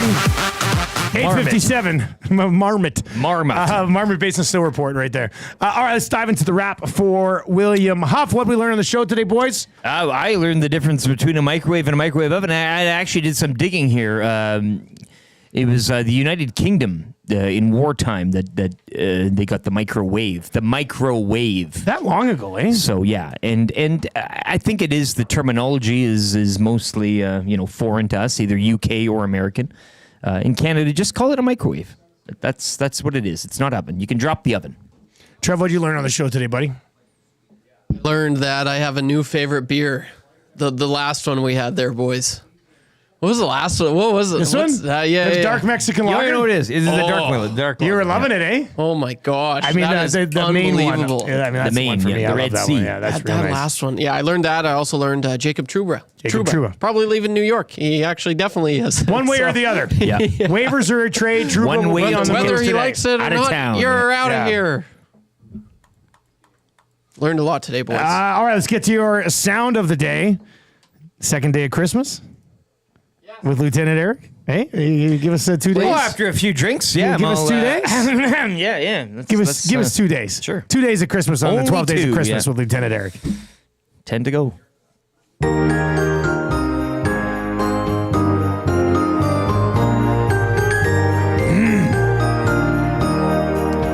On the first day of Christmas, EST gave to me local programming 6 to 6 daily. On the second day of Christmas, EST gave to me 2 TVs for read and local programming 6 to 6 daily. Beautiful. Voice of an angel. 12 days of 10 Christmas. 10 to go. Day number 3 on Monday. Text of the day today for A&W. Mushroom Mozzarella Burger is back. We got a gift certificate to A&W right now for the best text of the day today. And the A&W Mushroom Mozzarella Burger coming in Buddy, Mama, and Uncle Burger sizes. You got the mouth-watering mozzarella, cremini mushrooms, grilled onions, grainy Dijon aioli. What are you waiting for? Starting at just $4.99. Text of the day today comes from Andrew. We were asking you, where is Victor Arvidsson? Where in the world? What is he doing?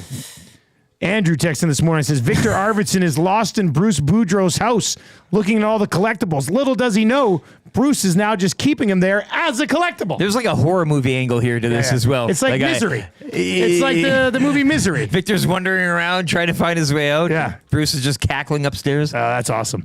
All right, boys, what are we watching tonight? Trev? What's on the radar? You're playing video games. I won't be watching, but I'll be playing some Fortnite. Oh, baby. tonight's today. Today's the day. OG Fortnite OG is back. The original boy. season back in 2017. Oh, I Is this can't the first wait. time it's been available since 2017? Correct. They're So bringing you're- everything back. Nostalgia. It's nostalgia. Yes, bringing it back. that was a year. I mean, I was 18 then. I was 19. Yeah, A baby boy. I'm 26 now. Yeah, so yeah, it's gonna bring some memories back. Playing some vids in Grandma's basement. Oh, I cannot wait. That's what I'll be playing. Have fun with I'll that, be buddy. watching myself play. What are you watching tonight? Nothing. I'll be staring at the wall. That sounds good too. And I'll probably be asleep pretty early. I got the Godfather's coming over for a Christmas gathering tonight. You know what? This is the time of the season where you have to pick your spots. Yeah. And Well, get your sleep when you can get it. And if you're not, Godfather and I will probably have a couple tonight. And then couple nightcaps. The boys, his boys, and my kids will want to play hockey. And I play hockey with them in the basement. I'll be dead tired. I'll be asleep by 8:45 tonight. And a piece of cheese. Which is perfect. Tammy will come down and lay a piece of cheese on my chest. Tammy, the cheese. You have the cheese. All right. Detroit Lions, best team in football. End of story. Easy. Hangouts coming up next. Super Bowl is yours. Maddie, Tommy, Tube Socks, all coming up from 9 to 11. I'll be back with Lock Shop at 11, Oil Stream at noon, EST afternoons from 1 until 3. They will be breaking down wherever the heck Trouba ends up. And then the Reed Wilkins Show this afternoon. Trent Brown will be popping on with the boys there. That'll do it for the Nielsen Show today. Enjoy your weekend, everybody. Yes. Thank you very much. Tell your friends about EST. For YouTube, Trev, Lieutenant Eric, I'm Dustin Nielsen. Have a great day. Have a great weekend. Take it easy.